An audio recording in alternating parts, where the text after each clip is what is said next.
Like seriously, I don't want anything to do with her. That is not an attractive woman. I'm sure I don't know what you mean. I'm sure I don't know what you mean. But she's a very pretty lady. She's a she's a good-looking woman. She's a very beautiful woman. You just started the stream, and I'm in the middle of insulting this negress who you could eat a steak off her freaking forehead. Jesus! She's such a pretty lady. All right. Look to at be fair, she could. Okay, she has nasty weave. She has going in her favor. If she gets punched, the hairline is weird. I'll give you that. The hairline is very odd. It's very weird. She's like a ginormous chin. Her chin looks like it belongs on a man who's like headbutting a freaking gorilla. If she took a punch straight to the face, it's not going to affect her nose that much. So, I mean, she has that going for her. Oh my gosh, you guys are so mean. She's such a pretty lady. Look, here's the thing. Women who are beautiful often do weird things, like just sort of because of sheer feminine neurosis. They do these like weird things. She's not feminine though. I mean, she's just an ape in a black clothes. Less beautiful. That makes them less beautiful. So whatever's going on with her hairline, yeah, I agree. It looks weird, but and also the makeup job is not great. I don't like the eyeliner either, but look at the person underneath that, because oftentimes with women, that's the situation. They'll look, they'll look a little weird or a little funny, but you'll realize it's just okay. So you want me to look at the person weird makeup, and they do something weird with their hair. But the actual Are we live, by the way? Oh yeah, we are. Yeah, we're absolutely live. Okay. Hey guys, welcome to the Politics of Three. On today's show, we are discussing black women, attractive or not. The verdict is already out. I'm in the if I needed to repeat my line about her gnawing on tree bark to get those white teeth. Oh my gosh. No, really. So you want me to look at the woman underneath, get rid of the weave, get rid of the makeup, pretend her mouth is closed. She doesn't have, those beautiful white teeth, to quote Ted. Quite frankly, what I see, that is a beautiful smile. What I see there is a gorgeous smile. What do you mean pretend her mouth is closed? You don't like her smile? No, I don't. What I see is, quite frankly, a gorilla pretending that she belongs in the Western world. You are so mean, man. You're such a mean. You have a mean side to you, James. You have a mean side. That's a spot on take. I agree with you. Thank you. It's not being mean. It's just being true. Look at her, like white teeth, and I just see someone. I see insubordinate and churlish. Sure, I'm insubordinate and churlish, but I'm also right. Hey, James, she could be a potential voter for future candidates. We need to be nicer to her. I believe this young lady lives in Africa. I think she's an African. She's a film actress, but I don't think she's in like Hollywood. I think she lives in Africa. In seriousness, beauty is relative. What is going on? James, are you like revving your engine? Has this photo gotten James is on his Harley again. Why are you streaming from your Harley? My motorcycle. Are we hearing the King engine in the background? What is that? Is it gone now? I don't know what noise you think you're hearing. Well-oiled engine there. Yeah, it sounded like well, I'm sorry for that. I don't know what happened. It's a rental car. Like you had placed your phone right up against the belly of a very contented cat. No, it's just the rental car. I don't know where you got that noise from. I'm driving back to Michigan from AmRen, which was, kind of so, a bit boring, but it was nice to meet everyone at AmRen, people who I've talked to for years via the phone and whatnot. But no, I don't know what that noise was. And I see our negress is gone. Yeah, well, I mean, I figure that's a good transition. We'll put Sade back up there. Yeah, Sade. So before we started the show, guys, I was trying to convince my two co-hosts that there is some real talent. There's a depth of talent out there among black women in terms of, in the looks department. And can you play like 15 seconds of that bass intro? I don't believe if we had OBS. If we were like a real streaming show that should be our show's intro, Yeah. What's the song? I could play it. I don't think there's any way for me to play it. What's that? Sade Paradise. That'll be our show intro. Oh, Yeah, God. right. Some Sade song will be our show's intro, and we'll say every time we like sort of fade out the intro and we fade in, I'll be like, and that song is coming from James. That was James's pick. He's sending it out to all the young ladies in the audience, Oh, God. especially the darker skinned women. It's like I feel like I'm being Jewed, like how Jews run all the dating sites. They do, which is really weird, and that could be a show in and of itself. Yeah, it could. First, the fact that all of those dating sites are the same company. They're all the same company, like Tinder, Plenty of Fish, Match.com, Christian Mingle. Every single one of those sites is owned by the same company. Farmersonly.com. Right, whatever. Yeah. Or That's even the site. Is that really a real site? Yeah. They're right before I moved back to Sweden. I remember, like, literally right before I left my parents' house, there's this commercial for a dating site, and they went through the whole thing, and then at the very end of it, it's like this little jingle, farmersonly.com. I'm like, what the hell? Yeah. It's a real thing. Right. Even the like dating sites that I frequent, like Muslim bride arranged wedding.com, like He's not lying, guys. All of these sites are owned by the same to be serious, a lot of them are owned by the same company, okay? And it's like all the big ones, OkCupid, Plenty of Fish, Tinder, Match.com, Christian Mingle, all of the big ones are the same company. And it's like an almost explicitly Jewish company. I say almost explicitly because it doesn't have like Jewish in the title, but if you look at the like board of directors for the company, it's all Jews. And well, okay, it's all Jews with one weird glaring exception: Chelsea Clinton. And Chelsea Clinton, they're like honorary Jews. Yeah, well, she's an honorary Jew. Chelsea Clinton is married to an Orthodox Jew, actually. Well, there we go. It's weird that that's what she's into now, that she's not, the first daughter, and she's not bombing out of a career as like a cub reporter at, one of the network news channels or one of the cable news. I think, what was she on, like MSNBC for, half a day? I have no idea, quite frankly. I haven't kept track of her. Now that she's done trying to like do the Cuomo route and embarrass her family name by being on TV for a living, she's like on the board of directors for this weird company that tries to convince people to like meet potential life partners by staying indoors and staring at a screen. I mean, two things with that. Number one is I'm not surprised. I mean, she's just like her mother and they do weird stuff. And number two, there really isn't anything else to shame her family name with. They're pretty shamed. Yeah, I guess that's a good point. Okay, so tell us about AmRen. All right, you started to mention AmRen.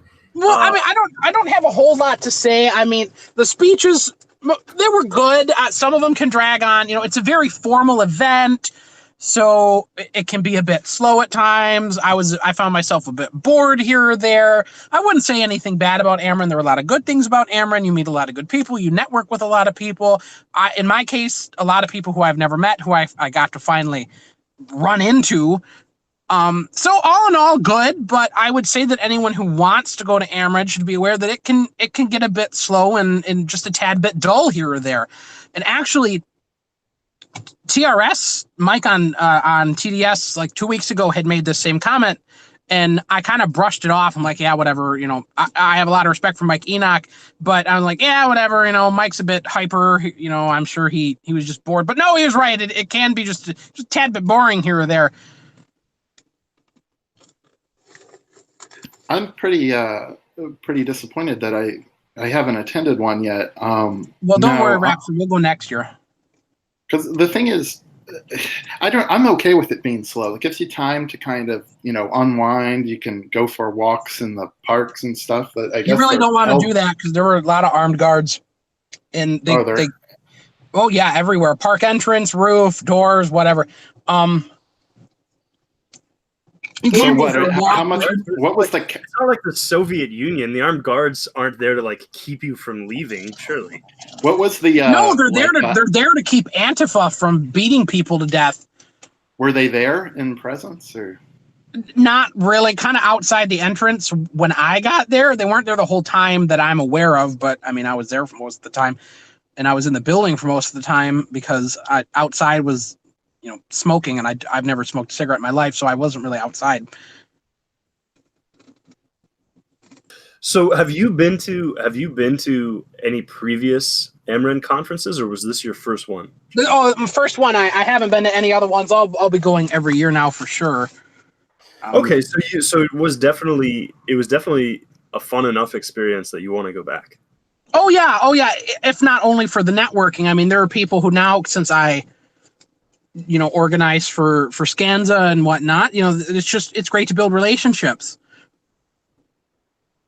It's cool. Yes. And maybe next time you'll venture outside and hang with the smokers, you think? Probably not. I don't smoke. And that's a big thing for European. Smoking is way more common in Europe than in America, but you still run into it in America.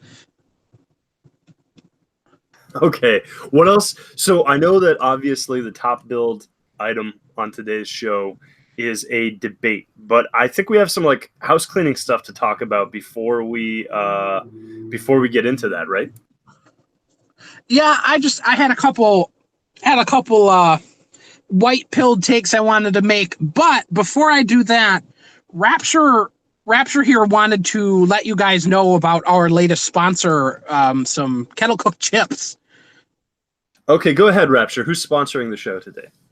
Yes, we are being sponsored by Cape Cod potato chips. I'd recommend getting their chips. You can find them in the white bag. Stay away from the dark russet. We don't. We're gonna get sued. Stay away from the dark russet. So you they have nothing to do with us. Are you a potato supremacist? Well, all potatoes are white on the inside.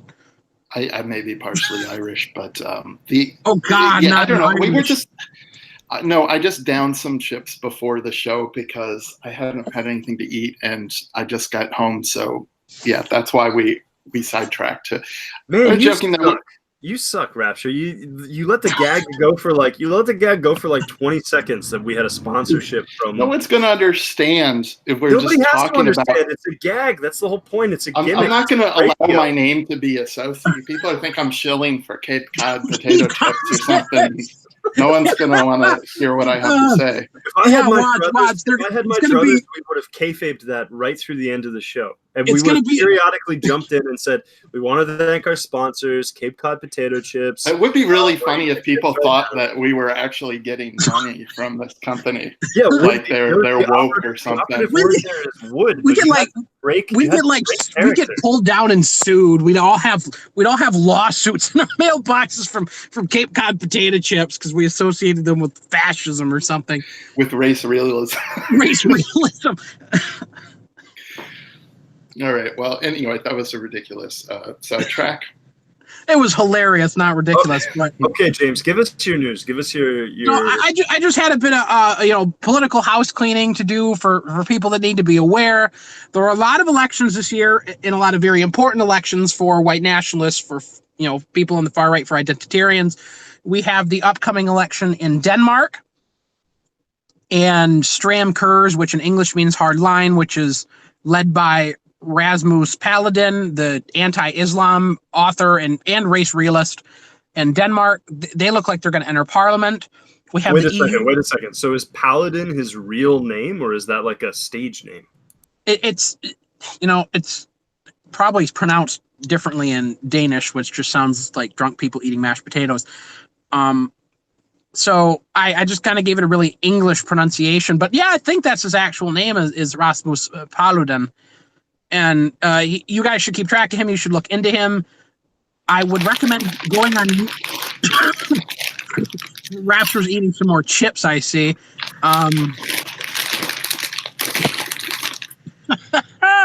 Okay, I would recommend going onto YouTube and looking up Danish election debate. There are some clips in English where he's on national television with the leaders of every other party in Denmark. And he talks about how Danes are going to be a minority in their country if nothing is done, and it's very good. Next is the EU elections that are coming up soon in 5 days. May 23rd and 24th in most countries in the European Union. If you are a voter in the European Union, find your anti-EU or EU reform party and go vote. I cannot encourage you enough to go vote. The polls are showing they're right on the edge of being able to have a majority in the European Parliament. We can stop the role of integration of the states in the EU. We can stop, bullshit like a common European army. So if you are an EU voter, absolutely go and vote. I cannot encourage you enough to go and vote. If you live in Sweden, go vote for AFS. I'm kind of obligated to say that since they're my party. Vote for Marine Le Pen in France. Vote for UKIP or the Brexit Party in Britain.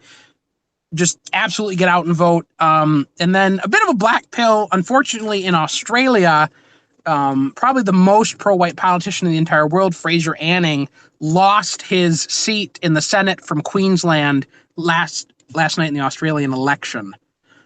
So everyone, he's done. This guy we've been hearing so much about is he done? Well, he did not win his Senate seat based out of Queensland, which is the northeastern province or state of Australia, rather. But I have not heard about the rest of his party. The party is very new, conservative nationals or something like that. I don't remember the full name. You just Google Fraser Anning's party. He ran candidates in basically every state, local, city, municipal election, which is really impressive because it's a very new party. So I highly, highly recommend people see. Maybe they did win some local elections. I haven't heard anything, but do send him a message of support. Let him know that not only the Australian, but the global white nationalist identitarian community is still thinking of him. We want him to keep going. There are millions of people around the world who absolutely love what he's saying and doing, even if they're not all in Australia. And that's pretty much the end of my diatribe, but I see Ted has pulled up something. Yeah, well, I did a little Googling online. I managed to find a picture of this Rasmus Paladin guy, and I see it's not spelled like that. And well, okay, maybe they got it wrong in the caption to this, but I see that you can pay 2 white mana and he'll destroy a black card in play. I thought that was Fraser Anning's card.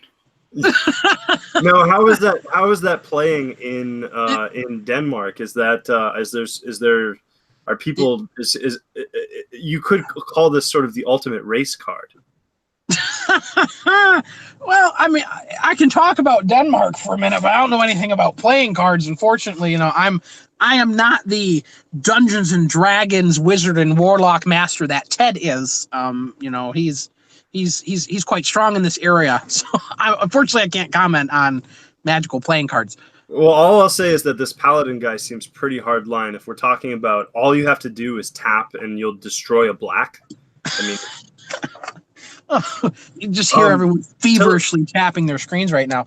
Right. Tell us about the situation with what is the name of that lady who was on like Dancing with the Stars, and she's an Australian. Pauline Hanson. Right. Was there not some update with her? There was. Thank you for reminding me. Pauline Hanson, who I now call the mega cuck. She started her political career like saying very racialist things. Australia is going to turn yellow if we don't do something. The Chinese are taking over. Ban the Muslims. Do this. Do that. And in this past election campaign, she has cucked so bad to try to get votes. She cried on national television because everyone calls her racist. Woohoo, boo me. She has a Muslim in her party now, and she did like a whole hour-long interview with this Muslim woman. She's not for a Islamic immigration ban anymore. She just cucked super hard. It's absolutely ridiculous. And this is a woman who not a year and a half ago wore a full Islamic veil into the Australian Senate to make a political point. It was a very powerful one. And now she's just like a miserable old bat who should go back to cooking fish and chips. How is she cucking specifically? So she wanted to ban all Muslim immigration to Australia. She no longer supports that position. She was very anti-Islam, and now she has this token scrawny Muslim woman in her party. She doesn't talk about racialism anymore, what she used to. I mean, she used to just be very politically confrontational and very, basically our gal, and now she's just a horrid she's just a cuck of a woman. It's miserable. It does seem to be that's the way things go. People Well, entering the political scene talk a good game, and then when I'm going to counter signal that, Rapture, because I think that does happen, but I think more and more, and now the majority of people don't do that. Marine Le Pen just moved outwardly significantly to the right. I mean, anyone with any kind of common sense, and if people didn't realize this, I'm sorry, but you are a bit daft. Marine Le Pen has always been an identitarian. She grew up with her father, Jean-Marie Le Pen, who was a massive anti-Semite and an identitarian. For Christ's sake, the Jews bombed her apartment when she was a child. She went to Estonia, where she met Gustav Kasselstrand, AFS's ethno-nationalist leader. Estonia has an ethno-nationalist government now, and she did the OK sign after giving a speech. I mean, she's very identitarian and kind of got caught in that. So people are moving more in our direction than are not moving in our direction. So I really want to counter signal that. On Marine Le Pen, didn't she kind of backstab her old man? I remember she did. She kicked him out of the party because she gets a lot of Jew money and she gets a lot of Russian Jew money. So she kicked her father out of the party years ago now. Well, that's pretty low, isn't it? I mean, it kind of makes me happy that, obviously Macron's no great shakes himself, but I feel like he's sort of non-threatening.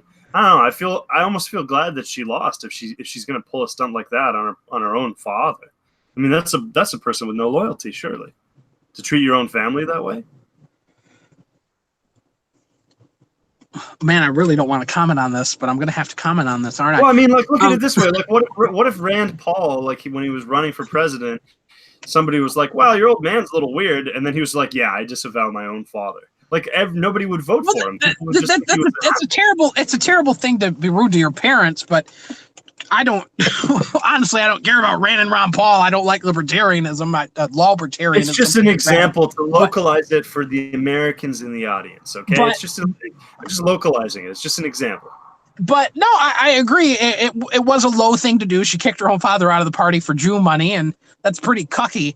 But I still respect a lot of the positions Marine Le Pen holds. And if I lived in France, and I encourage everyone who listens, who does live in France, to vote for National Assembly. Okay, now what about that foxy niece or whoever she was, Marianne Maréchal? Marianne Le Pen, the most attractive woman in all of European politics. Yeah, now what's she up to nowadays? I want an update on her. Actually, I don't know. She ostensibly took a break from the party and then 2 months later came back. So she does political commentary and she campaigns for the party. But she doesn't hold an elected office right now that I'm aware of. Maybe that's changed. But I don't think she holds an elective office. She has some young kids right now. So really, as far as I'm aware, she's just been campaigning.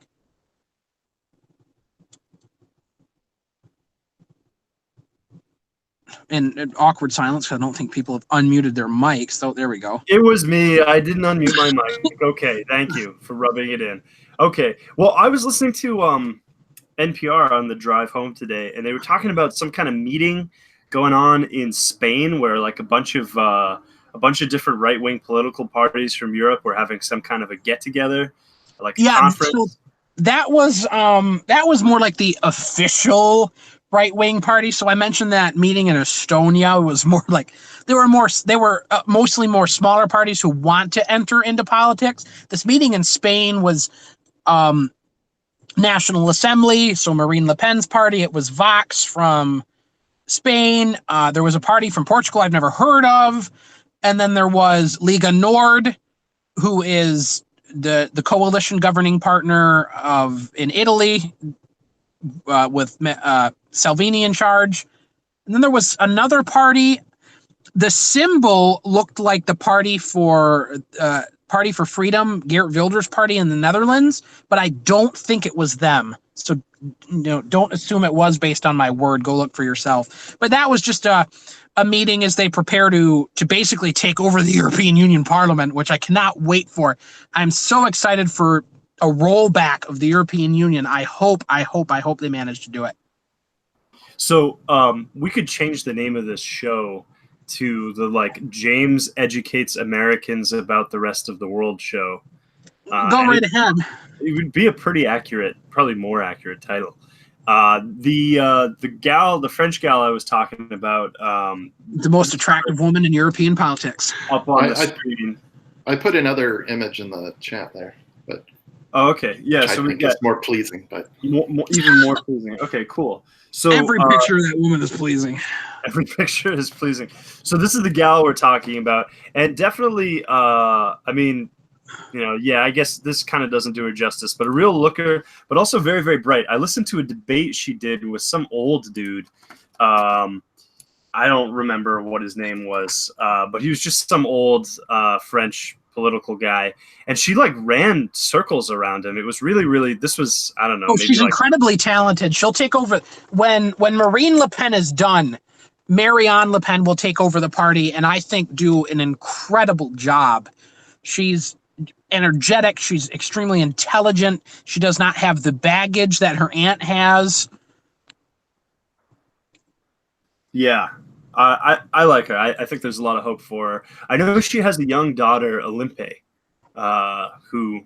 What a French name. Yeah, who, you know, is like literally like a little toddler or something. So I don't blame her. I don't blame her for, you know, not really being like active in the political scene because, you know, obviously a mother's first duty is to her own children, right? Right, absolutely. I think part of that is to go way back to when she stepped out of politics after the election. Part of it is because it was still named National Front at the time. Now it's National Assembly. They got really badly double teamed. So it just shows the extent to which there is not really a real political divide in mainstream politics. So the literal socialists in France and the Republicans, quote unquote, in France, who are ostensibly conservatives, double teamed National Front really hard. They said, you know, in these certain areas, our voters will go vote for the Socialist Party. In these areas, the Socialists go vote for the Republican Party, anything to keep out the Le Pens. And that's basically what the French did. And they double teamed Front National really bad. And that's when Marianne kind of stepped back for a while. Yeah, well, I can see why some would want to double team this young woman. Should. Oh, jeez, Ted. Oh, gosh. Is this are we trying to market this as a family show or no? Ted, we should make this the thumbnail for the video to try to get more. Yeah, get the young male viewers in if we do that. If you allow me to be small, if you allow me to be small-brained about the Le Pens. One of the only things I know about them is that I don't know if it was Marianne's mother or her grandmother, but was in Playboy way back in the day. I think it was her mom. I think it was her mom. I'm gonna take a picture of that. What was her name? I have no idea. That's my next. Wait, so it's like the wife of the grandfather, right? So no, her dad. It'd be her mom. Her dad's name was Jean-Marie Le Pen. Okay. Don't worry, guys. We're on it. Yeah, we're on Ted will find it. Ted will find it. We're gonna have to let Ted find this. He finds this on the case right now. He finds this stuff real fast. Right. He just has it saved to his computer. All he has to do is search the files, right? We're gonna have to let. Oh, go ahead. So it's Henriette Le Pen. And I'm pulling it up right now. I don't know anything about this woman. I've never seen this woman. Ted, you don't need to. I was going to make a bad joke about pulling it up. Anyway. Oh, wait. This gal is super old. This is a woman who. Okay. La première parole de Jean-Marie Le Pen est la mère de Marie-Caroline. He's speaking French to try to impress people. That's right. I'm trying to impress Marianne in case she ever watches this. So it says this woman was the first. Right. So it says that this lady was the first wife of Jean-Marie Le Pen, and she was the mother of Marie-Caroline and Marine Le Pen. So this is Marine Le Pen's mom. I think she did this Playboy shoot specifically to vex her husband, ex-husband at the time. Yeah. Which I don't know how we got into the family history of the Le Pens, but Ted, do you need to hop out of the stream for a few minutes, or he needs to go find more chocolate ice cream. Yeah, well, we need to see what. I mean, obviously, we have to see these photos, though, right? I mean, I really don't want to, but go right ahead. You guys agree that this? I mean, we kind of have to see this. Le Pen Playboy. So let's take a look. Oh goodness! Let's get the images up here if we can. I apologize to the Le Pens. Oh, this is pretty tame stuff. This is not. It was not a nude. It was not a nude shoot. Well, actually, I wouldn't imagine. She does appear to be naked from the waist down. Actually, that's weird. Usually, it's the opposite. Don't show it on YouTube. We'll get taken down. We're going to be even partially clothed. You'd think it was, you know. Well, the part that would be closed would not be the top. This woman also, you know what I got to say to the audience, to the viewing audience, this woman was really not a looker. She was not super attractive. Madame Le Pen. Oh, this is like the French version of Playboy. She was in like the French edition. I guess it didn't have. I just Googled it. Is she dressed as like a traditional maid or something in it? The audience should Google it themselves because we can't show it on the show. We'll provide the link in the description. All right. You know what? Open image in new tab. Don't. Oh God, it'll get taken down, Ted. Don't do that. Yeah. Okay. Well, you know, this is. We have an intelligent audience. They can figure it out. What's the rest of the stream going to be? Us just like solo searching Playboy images or something? Yeah, apparently so. We have other things too. Just so the audience understands, this woman was not very attractive. She was kind of. I don't understand what the appeal would have been, except just that she's like a notorious figure, but not a very good-looking lady, even with her tits out. And just Google it. You could, for the viewers at home, if you want to see this, just type Harriet Le Pen Playboy into Google, click images, and you will see everything that there is to see, which is not everything that there is, but because there's no full frontal that I'm finding. I'm not finding any full frontal. And probably she right. Full frontal with Samantha Bee. Is that what we're talking about now? No. What are you even talking about, dude? It's a bad joke. It's a bad joke. Was that a Gen Z reference? I don't. You know Samantha Bee is like a nihilist Xer piece of shit. Nobody cares, man. I want to talk about the mise en scène of old Playboy photos. I don't know what mise en scène means. I'm not French.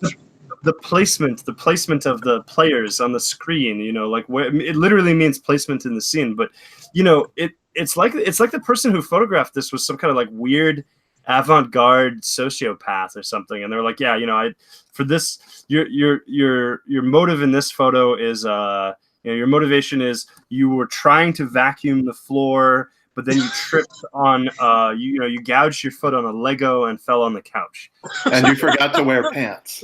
And you forgot to wear pants. Yeah, exactly.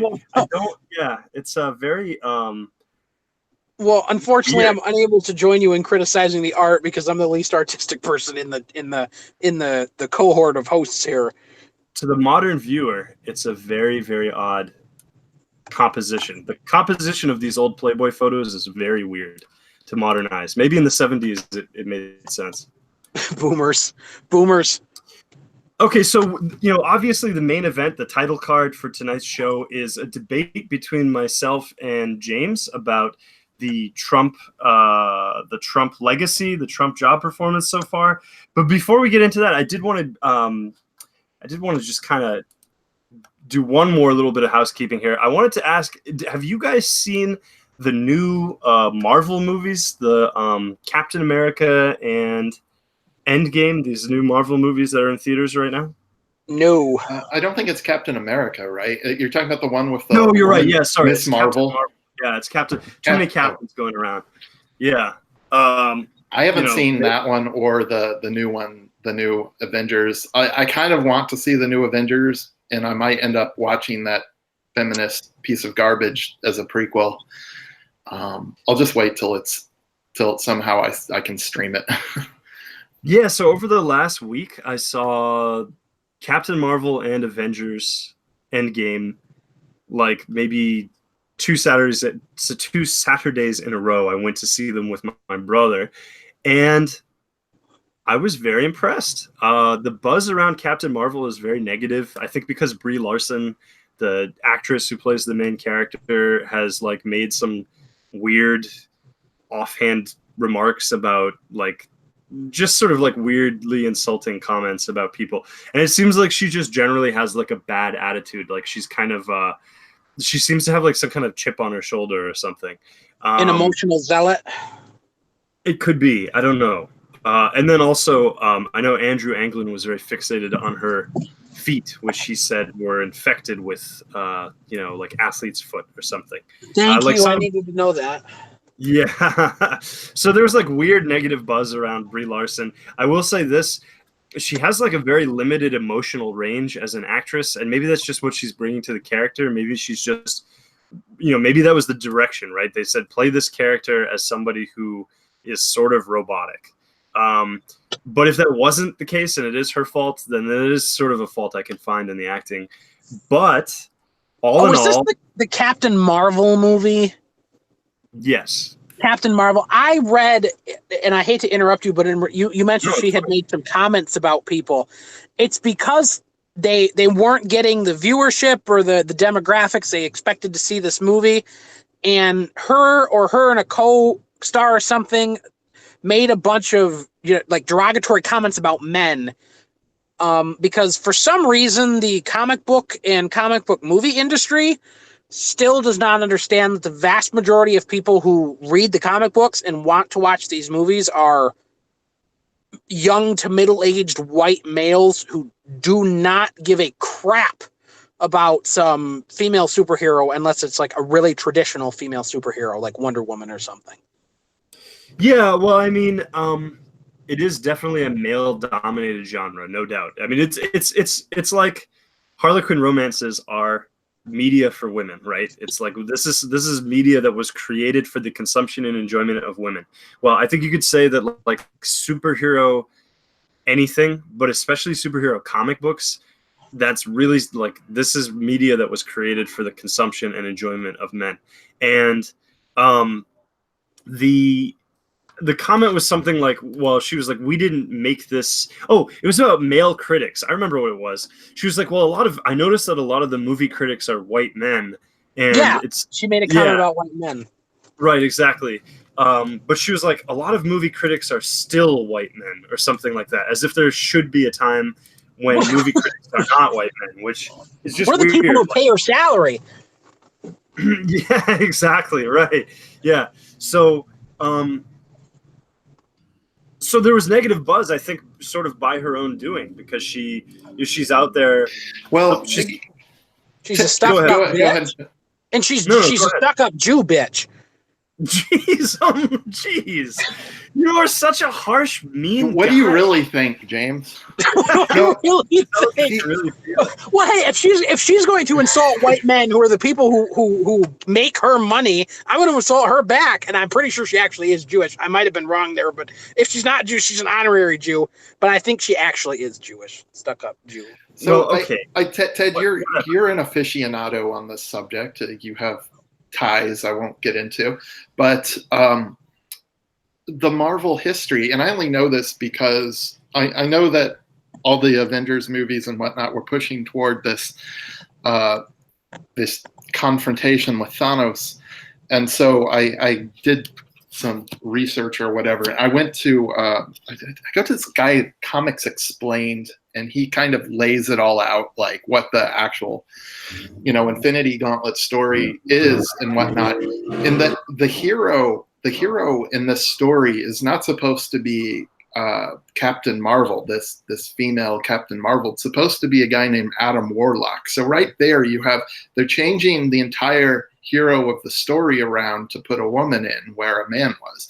And I think maybe some of the anger by the more hardcore audience could be somewhat the result of that they're. You know what? It's interesting that you say that, and I think that is total fake news. I think that's complete fake news because the comic book to movie transition is always it is always like totally sloppy. There's all kinds of character switcheroos. So that's my own take. I didn't get that take from anyone else. That's just okay, but it's my own. That is a popular take. It's a popular take that like, well, fanboys don't like the fact that this character got switched out for this character.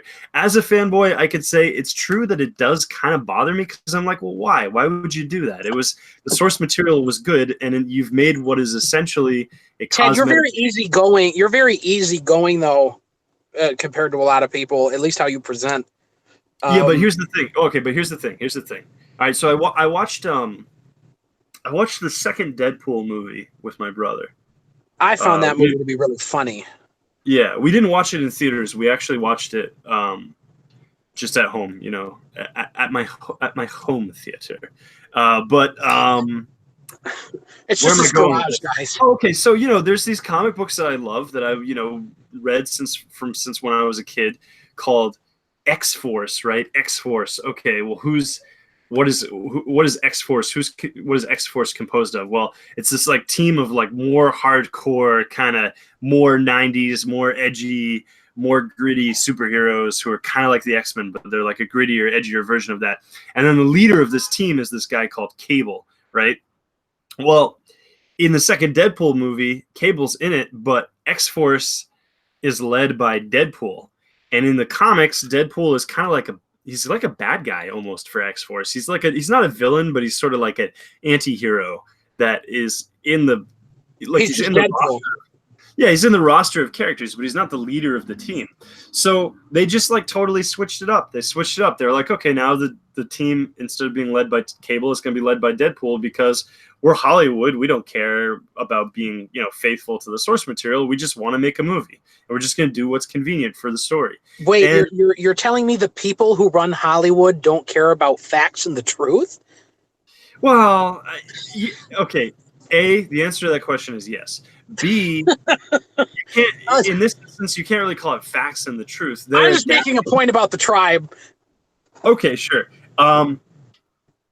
Not going to get sidetracked by your... Ted, can you toss up that image, by the way? I know you're trying to remember a point right now, but just to show... This is why I do not like hosting the show. This is why I don't like hosting the show. So, the point is, it happens all the time. And sometimes it's, like, really egregious and stupid. It's like... in the Ant-Man and the Wasp movie, they took a character who I really loved from the comics. He didn't really he showed up mostly in the Iron Man comics that I used to read. But they took this character called the Ghost, and he's a white guy, and they turned him into a black chick. Like, they changed his race and his gender. And I was like, why would you do that? The Ghost was such a cool character as he was. Why would you? This is a totally meaningless, pointless change. But the point is that we're used to it. The point is that the comic book fanboys who love the comics have just sort of accepted long ago that when they make the movies, they're going to do all kinds of weird, goofy stuff. They've kind of accepted it. These movies, some of them have not made any money, and others have not made nearly as much as they thought they were going to make. So there are a ton of people who have accepted it, yes, but there are also a lot of people who aren't putting up with it. Yeah, and there, I think you're misreading the tea leaves. I think the ones that haven't made money, the reason is not because they alienated the base, like the core base of comic book fanboys. Because here's the thing. If I was like a Green Lantern fanboy, I would go and see Green Lantern movie, even if it had terrible word of mouth or whatever, just because I was a fanboy. And I'd be like, okay, I just want to see what they did with this. I love Green Lantern. I want to see where it goes. The reason why the Green Lantern movie, which funnily enough also starred Ryan Reynolds, the guy who was in this Deadpool movie, the reason why it bombed is because it was just had horrible word of mouth. It was like a really, really bad movie. I never saw it.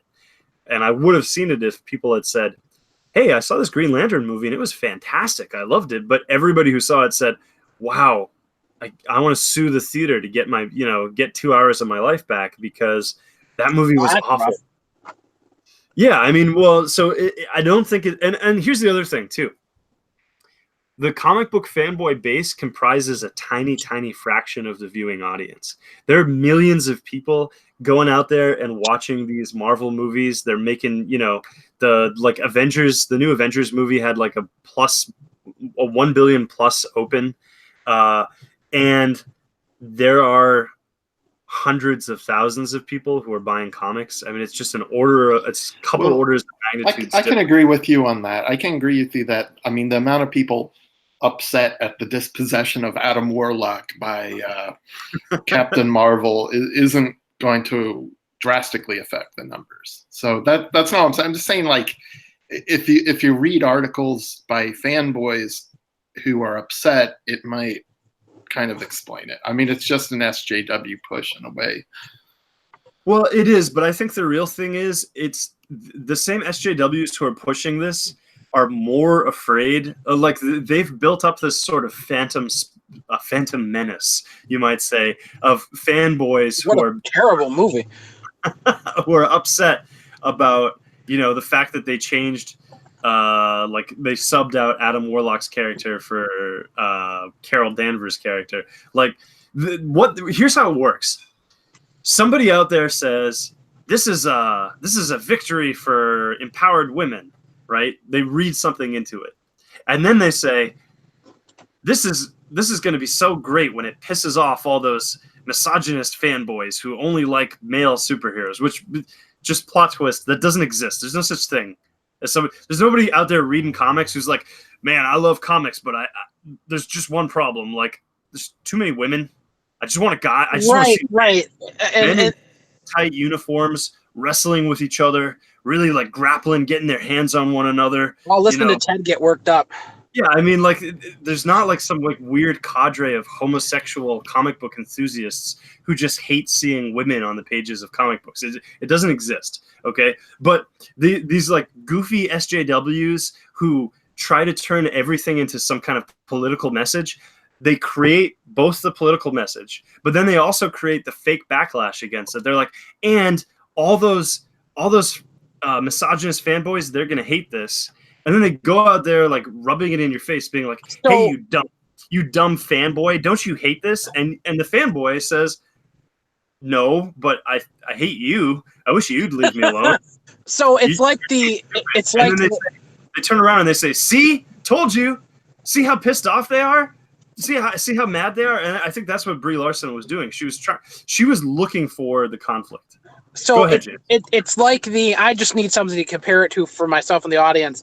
It's like that the video where Alexandria Ocasio-Cortez was dancing to something on a rooftop, and literally no one who was a conservative gave a shit about it, but the entire Democratic Party was screaming about how the Republicans are angry about it, even though no one cared. Yeah, it's like Now This and whatever other garbage tier, BuzzFeed style websites were like, here's why 1,000 angry keyboards were flailing in the wind, or some, just whatever idiot, like rock stupid retarded stuff they say, and literally nobody cared. Like, it was a meme. It was just a meme. These people don't know what a meme is. I mean, they're so the left can't meme. Yeah, and it's weird to picture these like 35-year-old eternal cat ladies who are like so divorced from how normal people on the internet interact with each other and behave, being behind sort of like any kind of internet outlet and trying to shape culture in any way. Because it's just so artless and it's so artificial. Well, so they're not doing well. BuzzFeed's had to lay off something like 25% of their workforce in less than a year. Yeah, I mean, learn to code. Exactly. It's not getting a lot of traction with normal human beings who just want to like read news articles or whatever. Okay, let's set aside the like tempest in a teapot, social politics of these movies and just talk about them as movies. I was really impressed and I really enjoyed them both. Even though the word of mouth was negative and going into it, I had low expectations. And maybe because I had low expectations and the movies exceeded them, oh my gosh. Rapture. A word I'm from gonna- our sponsor. I'm gonna mute you. Yeah, I'm gonna mute you, Rapture. Is that even possible? Is it possible for me to mute somebody? I have no idea. It was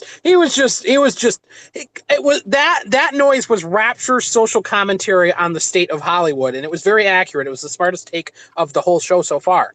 Wow, I feel heady with power. I have actually Rapture. I thought I had muted him, but he muted himself. It was just a coincidence that we both pushed the button at the same time. So here's something that you will find interesting, James. The comic books have these characters called the Skrulls, right? And the Skrulls are these aliens who they infiltrate, human society. They're like Hondurans or something. They're Jews. They're the Jews of that universe. Yes. Okay. So you already know this. So basically, well, I don't actually know what the comic book series you're talking about. I don't really know this particular science fiction genre, whatever you're talking about. But anything to do with infiltration and pretending to be, and anything to do with scrawls or scrawling or writing scroll, they might not actually do that, but it's all just Jewy. It's just Jews. Which I usually don't comment on the Jews, and I am a lot this stream. But you've been this whole stream. You've been kvetching about kvetching about the ewige Jude, ja, ich weiß. But our Semitic guests and friends. Our Semitic guests, friends is a bit strong, but well, anyway, the point is. Obviously, the guy who created these characters, these aliens, Stan Lee, he was himself Jewish, but I never read them in the comics as a Jewish metaphor. For the viewers at home who aren't familiar with what is a Skrull, what Skrulls, what is that? Skrulls, what are Skrulls? They're these like goofy aliens who they infiltrate Earth because they're shapeshifters and they can look just like human beings, right? And aren't they in Guardians of the Galaxy? Are they the blue people or the green people or something? Or maybe I'm wrong. Yeah, no, I don't think they are. I don't remember them being in the Guardians. Like the first Guardians of the Galaxy, it wasn't like the main bad guy, Skrull. I could be wrong. I don't remember that. I think you are incorrect about that. But in the comics, they're just sort of shape-shifting aliens. It's pretty straightforward. In the movie, they are played as a very transparent metaphor for the Jews. So, like, they have a homeworld, and the homeworld is like something. Their homeworld like gets blown up, like they're the victims of like genocide, and then they sort of go to the planets, the homeworlds of other people, right? And they in order to fit in, they like adapt to those people's culture and they shapeshift to look like those people. And in their native form, they even have these kind of like sort of hooked noses, like just like they're even obviously it would almost be a little insulting to describe these like weird looking aliens as being Semitic in appearance, but somehow they slightly are. There's like something a little bit Semitic about them. And they're constantly talking about, like, in their speaking lines that they have in the movie, they're like, we just want a home. We just want a home of our own. We just want to find our own home. We just want some place to you gotta fund the military, guy. So, well, I mean, I felt like that was sort of like that was like the movie's analog for Zionism. These are like Zionist Jews, these aliens, and they like they have this sort of chameleon quality where they adapt to other people's culture and they can pass as as members of the race that they're who in whose society they are temporary guests. I thought it was interesting. I really liked it. It was a spin on the characters that I had not considered before. And, I felt like, okay, the movie was probably written by Jews, right? It's a Hollywood movie. And there's something kind of sweet about it that they put this like little nod to their people and their culture in the movie as these, in the form of these alien characters. I liked it. I enjoyed it. And I thought that you guys would find that interesting, since this is something that. It definitely is interesting. It's like a slap to the face, right? They're the villains, right? They admit they're the villains. Like these are bad guys in the movie, right? Well, I don't think it's like a slap to the face. First of all, I mean, they're not like pure evil bad guys. They're not like, yeah, our mission is to blow up, you know, all the other planets in the galaxy or something. Yeah, and Steven Spielberg gave us Jaws. Right, so Steven Spielberg gave us Jaws. That's always my counter to not all Jews are, you know, X, Y, and Z. They're not. I would say that they are not. It is not. Okay. That was good. It's hard for me to put myself in the shoes of a Jewish viewer, but I would like to think. First of all, I think this movie was probably created by Jews because it's a Hollywood movie. And second of all, I don't think that if I were Jewish, I would have found it insulting. Although obviously, you could see how somebody might because they're these weird-looking aliens. But to me, it seemed like it was done with like a certain amount of love. You know, it's an allegory, right? It's an analog. It's not. They're not saying the message of the movie is not Jewish people are extraterrestrials. Like that's, you know, it's just an allegory. I thought it was very interesting. I thought it was a very interesting allegory. And have you seen Jared Kushner? Not extraterrestrial. I think this is a great point to transition to our main conversation this evening, Sure. which is supposed to be about our beloved president Zion Don. Jared Kushner confirmed Skrull. We need to get on to talking about Zion Don here. Okay, that's the best name for him. It's my favorite nickname for Donald Trump is Zion Don, because all the left-wing ones are really stupid, and the conservatives don't give him nicknames because conservatives really aren't that bright. But Zion Don, that is a really great nickname. I don't know where I heard it. It might have been Twitter, but it's great, and that's what I call him now, Zion Don. You know, so let's dive into that. I mean, so first of all, let's draw the battle lines. I'm the Trump partisan in this debate. I love Donald Trump. I think he's doing a good job. He's probably either the best or second best president of my lifetime, in my opinion. James, you are taking up the other side? Yeah, oh yes, most definitely. And then Rapture, where are you? Are you going to play even-handed moderator, or I don't think I can be, to be honest. But I mean, I won't try to, you know. Oh, it's okay. We really don't. We don't stomp need you or anything. But we don't need curve stomp. Okay, we don't need an even-handed moderator. I don't think we need that. Based on Fash the Nation, which I listened to earlier, yeah, I mean, if you're defending Trump at this point, you're pretty much against a lot of people in our spheres. So it'll be interesting to hear your points. You know, I agree with Rapture on that. You know, I want to preface what I think Ted's first point is going to be, and I could be wrong, but this is a point Ted has made before, is that Donald Trump did not pretend to be an ethno-nationalist. He did not pretend to be all right. You know, he did not cover up that. You know, he didn't give a pretense of being all right, and I absolutely 100% agree with that. And while my criticisms of Donald Trump will undoubtedly have alt-right talking points, my criticisms of Donald Trump, I believe, are overwhelmingly based on the own criteria that he set for himself. You know, I call him Zion Don not just because I'm in the alt-right and I'm very quote unquote woke on the Jewish question. I call him Zion Don because Donald Trump did make several comments during the campaign about how he wanted to sit down with both sides of the Jewish-Israeli conflict. He wanted to be more of a neutral moderator, because I remember people like Ted Cruz getting really pissed off that Donald Trump didn't love Israel like the good butt goy that Ted Cruz is, for example. So, you know, I call him Zion Don because he has just cucked to Israel, which he didn't. He said he wasn't going to do, more or less. And he's given them the Golan Heights. He moved our embassy to Jerusalem. I mean, Jared Kushner walks into Donald Trump's office, and I guarantee Donald Trump jumps up on his desk like, "Oh, what can I do for Israel today?" It's absolutely ridiculous.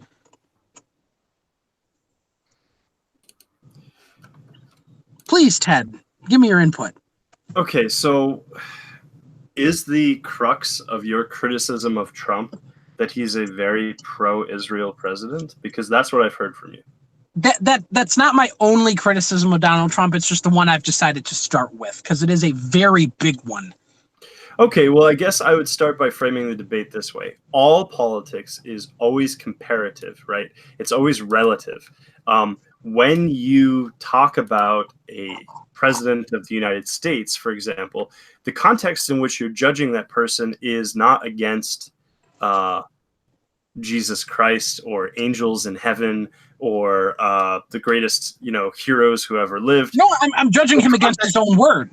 Well, wait a second. The context in which you judge that person is against other presidents of the United States.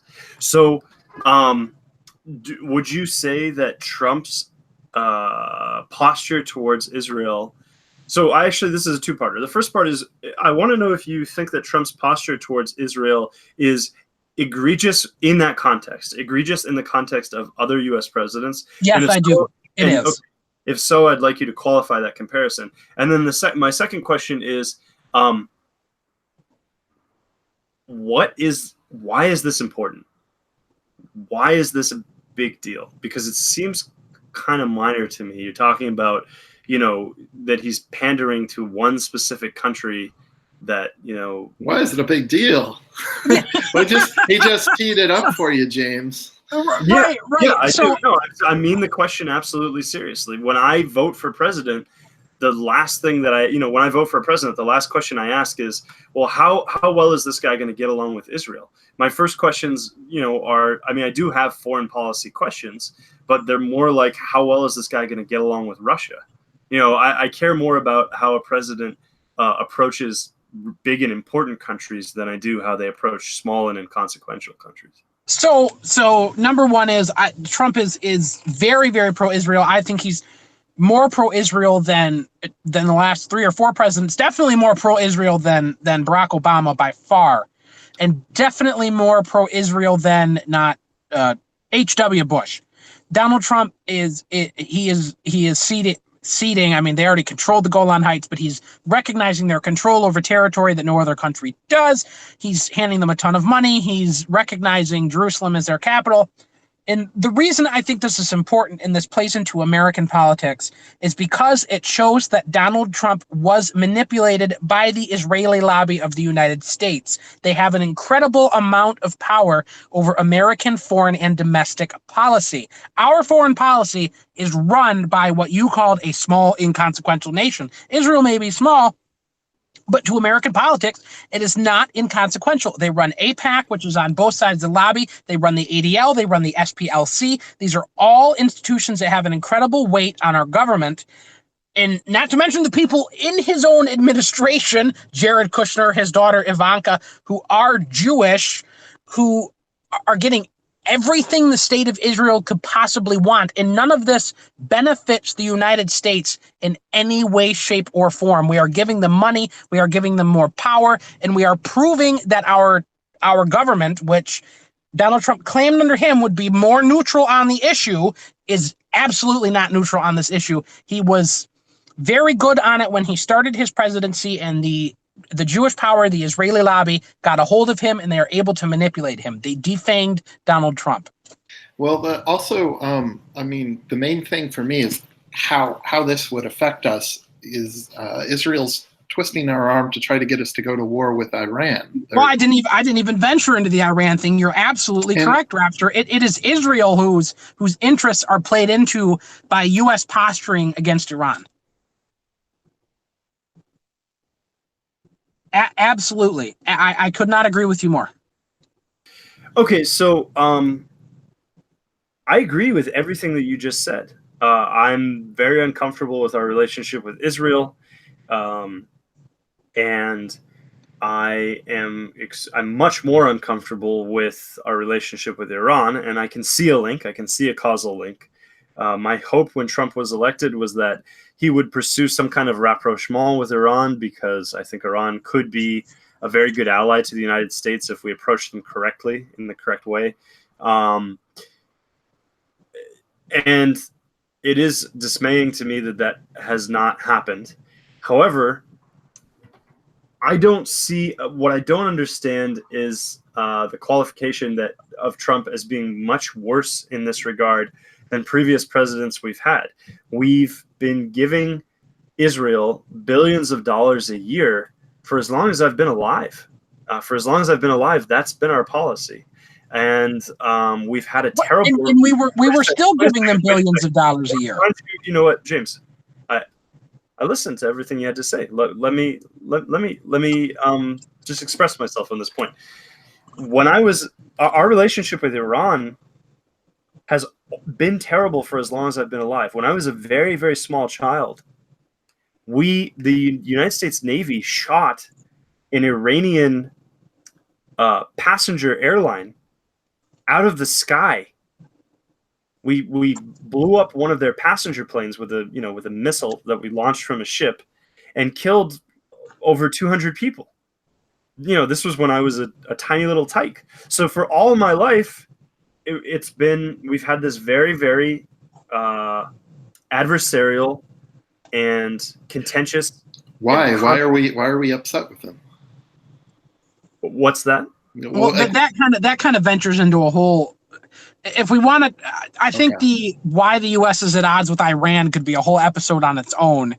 Well, I mean, it's a good question, though, and there's a very simple answer. It's the Iran hostage crisis. So in 1979, when the Shah fell, the mullahs who took control thought that it would be a smart idea to hold a large number of Americans, I think several hundreds of Americans, hostage. And they held them hostage for a very long period of about a year in Iran.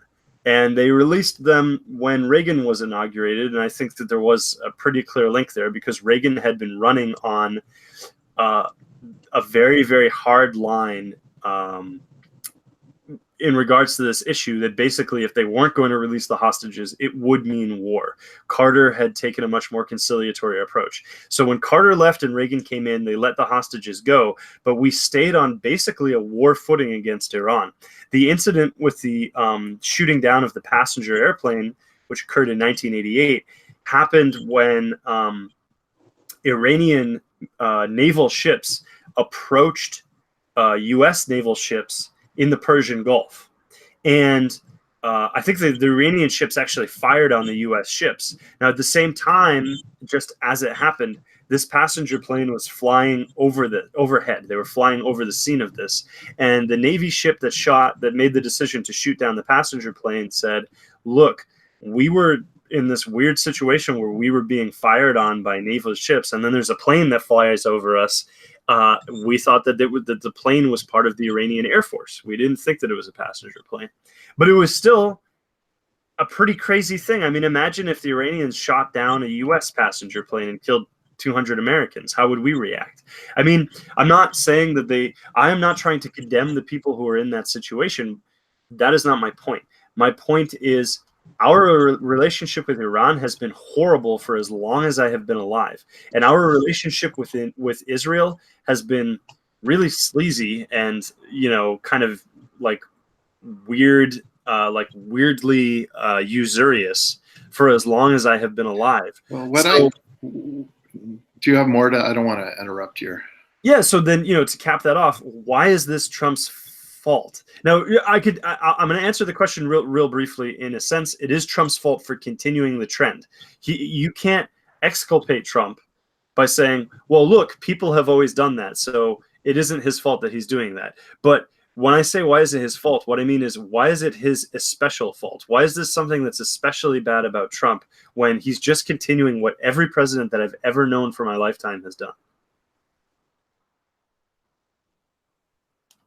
Rapture, would you want to interject before I answer?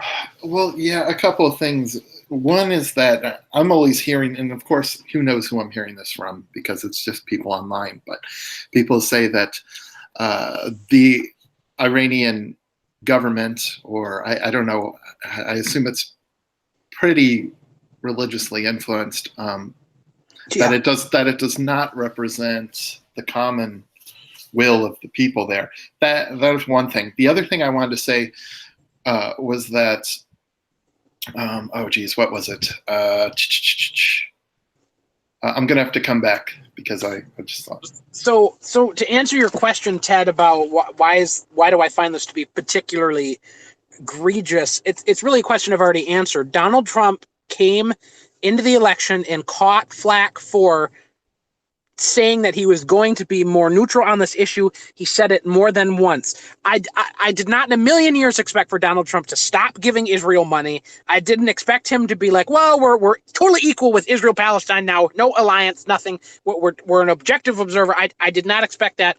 I did not say that I expected that. And James, I think you pretty much kind of hit on what I was trying to remember, which was when Trump was elected, he kind of had a somewhat friendly position towards Russia and a no-war approach, and he was kind of somewhat neutral when it came to Israel, at least comparatively to other conservatives. And so I think part of what you said earlier on, Ted, you're saying, well, how has he been different? Well, I think he's been different in a way that if say we just got Mike Pence as president, for random example, they would have gone right to war with Syria, and same with Hillary Clinton.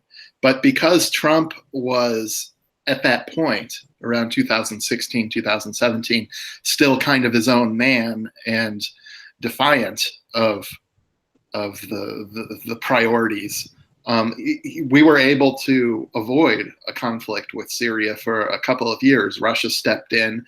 Trump was trying to still trying to find himself with Russia at that point. He didn't want to make strong moves against them. At this point, I think it would be different.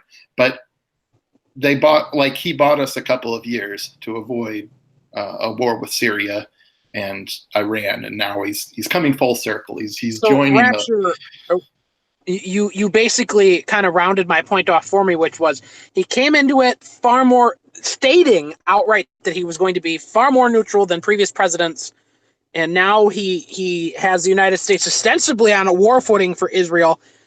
Again, I never thought we'd stop giving them money, but I did not think that we would suddenly be giving them $38 billion more dollars. I don't know what kind of bill it is. The foreign aid, we'll just call it foreign military aid to Israel, had not yet expired when we decided to give Israel $38 billion more dollars. So go ahead. Well, I mean, this is nice that this debate has been won so quickly. Do you just want to call it now and concede the victory to me?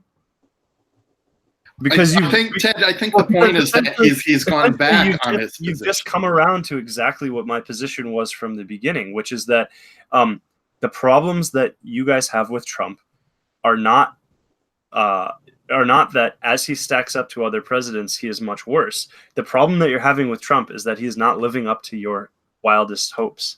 That he's not living up to the own expectation he set for himself. Okay, but an expectation is something that you create. Yeah, an expectation. No, but it's based off of exactly what he said. Exactly what Donald Trump said. He set this out for himself in his own policy goal. Donald Trump reneged on the expectation that he set for the voters. Okay, so your complaint about Donald Trump is that he has reneged on his campaign promises. This particular one, yes. As compared to that's what you complain about presidents for. As compared to which presidents who have not done that? I don't understand your question. Repeat it. As compared to which presidents as opposed to which. I can step in. Well, what about George Bush Sr., like, read my lips. We will not increase your taxes or whatever. Exactly. That's not a big deal. I mean, increase taxes. Okay. You're killing me with the chips. Cool it with the chips. Oh, sorry. I forgot them. They're still in my hand. That's hilarious. Okay. So George Bush Sr., he, everyone loves to point out that clip of him lying about raising your taxes. Well, there's a big difference between, a slight tax raise and going to war with, a nuclear power. Wait a second. So we're it's not that we're moving goalposts, but we're moving from sort of one theater to another here. And I want to keep this conversation on track, because otherwise you guys are going to Jew me with this. You're going to jump from like one arena to the other. And wherever I could resoundingly win this argument, you'll just move to a different argument. Is the problem so far we've outlined three different problems now. We've outlined three different problems. One is that he doesn't live up to his promises, or that he doesn't live up to his own promises. Okay, that's one. Two, that he is too much in the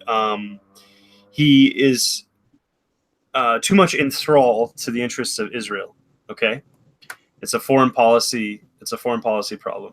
And then three is that we are on poor footings. Sort of our foreign policy approach to countries that we should be trying to befriend, countries like Iran and Russia, is adversarial. So those are your three complaints. So I'm just asking. I'm not saying that this is true. I'm asking. Am I correct about that? So, I mean, they're not my three only complaints. Regards to Russia and Iran, those are the three that have been stated in this. Right. So, in regards to Russia, Iran, of course, I'd love to be friends with them. It's unfortunate that we're not. It was a yes/no question. Wait a second. It was a yes/no question. Am I right that those are your three complaints right now? Broadly, yes. Broadly, yes. Okay. So here's what I want to propose. Can we do these one at a time? Like, can we talk about one of these issues at a time and not jump from one to the other? Just so we could do this in a sort of some kind of organized fashion. That's absolutely fine. Absolutely. Okay, what one would you like to start with? I think the Israel or the Iran-Russia one, because that can be done with rather quickly. Okay, great. So again, I'd throw the ball to your court by asking, can you tell me a president from your lifetime who has done a better job in their approach to Iran or Russia?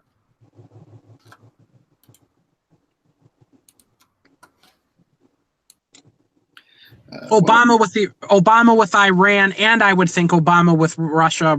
Donald Trump has a far more confrontational stance with Russia, but I'm not heavily invested in our relationship with Russia. I don't want to make it seem like it's not an issue. I brought it up in correlation to his issue with Israel because these things are connected. But I don't want to get back on the Israel issue yet. You want to do one at a time. I would say Barack Obama was better with both of these countries on these issues.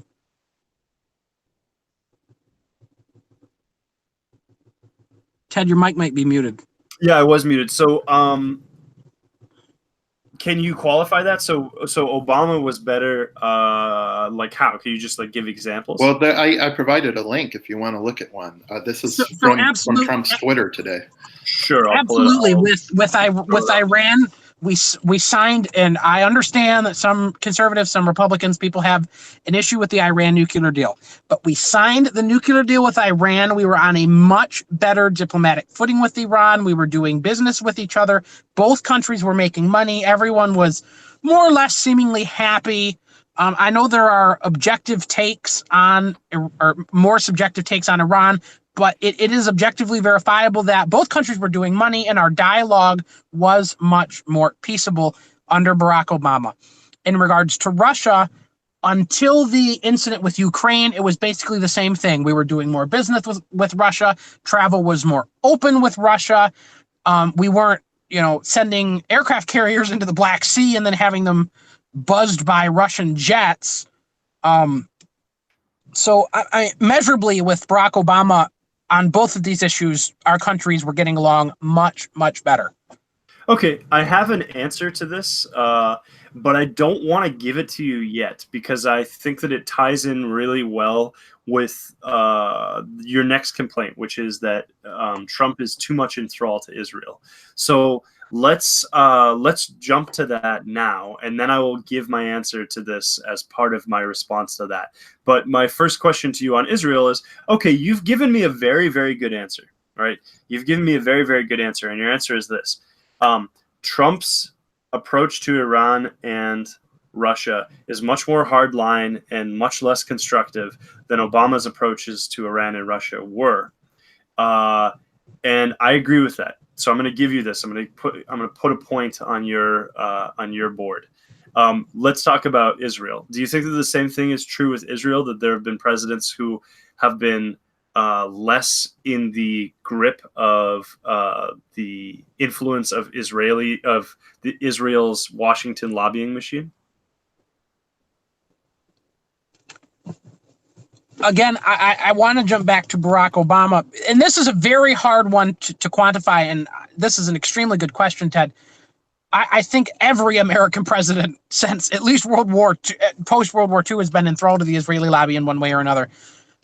There are presidents who have been lesser, well, I can't even word this correctly, who have been less obligated toward the Israeli lobby. And I would say Barack Obama was exactly like that.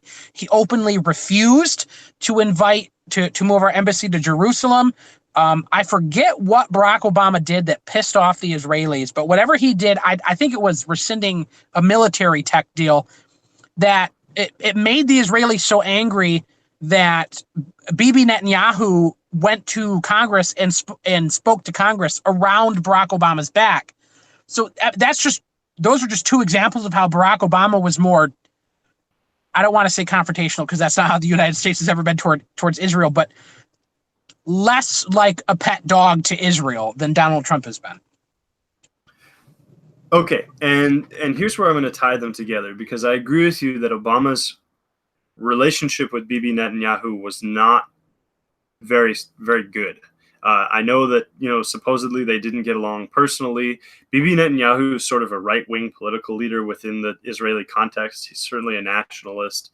And he also has a special relationship with the Kushners. He, famously, he sleeps in Jared Kushner's bedroom when he visits the United States. Or he has done so. I don't know if that's like a... Wow. Maybe I should put that. Well, no, Jared doesn't sleep in there too. Jared vacates. Do you know that? You don't know that for a fact.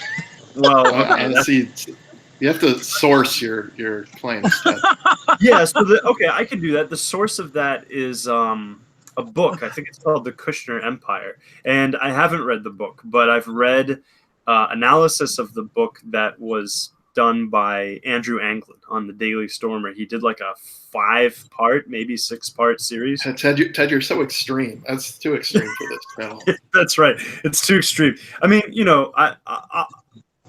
it was good. Andrew Anglin, I'll say this as a quick aside, as a parenthesis.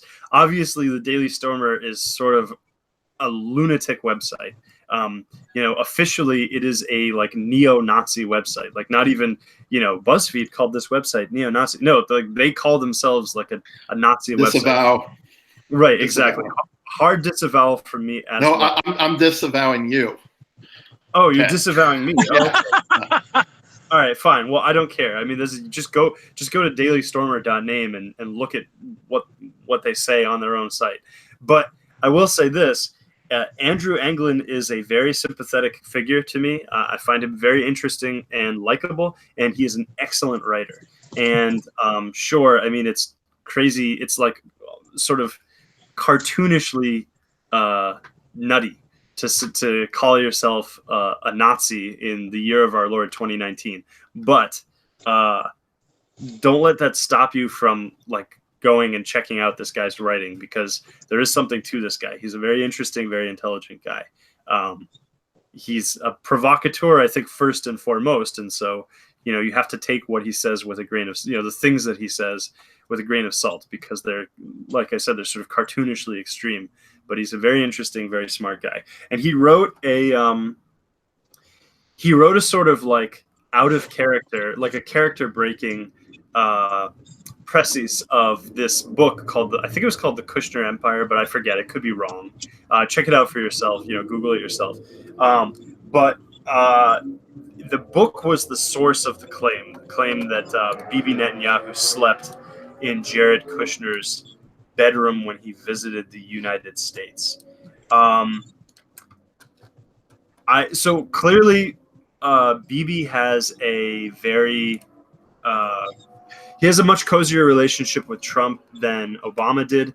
I don't necessarily think that's a bad thing, because, within the context of Israel, Bibi is actually one of the good ones, right? He's kind of a nationalist. There's things. No, I mean, I'm serious. I find him as sort of a likable figure. He does seem to want what's in Israel's best interests. He is he's an expansionist. He's a nationalist. At all costs. at all costs. Sure. Well, yeah. I mean, but that's what you want in a leader, right? I mean, you want somebody who puts your nation first. I would just say this. I understand from an Israeli perspective. If I was an Israeli Jew, I would probably want a leader like Bibi Netanyahu. I totally agree with Ted on this point, Rapture. You had that bellowing laugh there. I mean, you have to think. Remove the Jew part of Bibi Netanyahu and just have the man and the political ideas. Any Western nation with white nationalist voter base would love to have a man with the political aspirations of Bibi Netanyahu. Personally, I agree with Ted's statement there on Bibi, but I mean, I don't care if the Arabs push the Israelis into the sea. Equally, I don't care if the Israelis Iron Dome the crap out of all their neighbors. I have no stock in what happens in the Middle East as long as it doesn't involve the United States. Exactly, and that's where I am too. To the extent that I have a dog in the fight, my sympathies are more with the Palestinians than they are with the Israelis.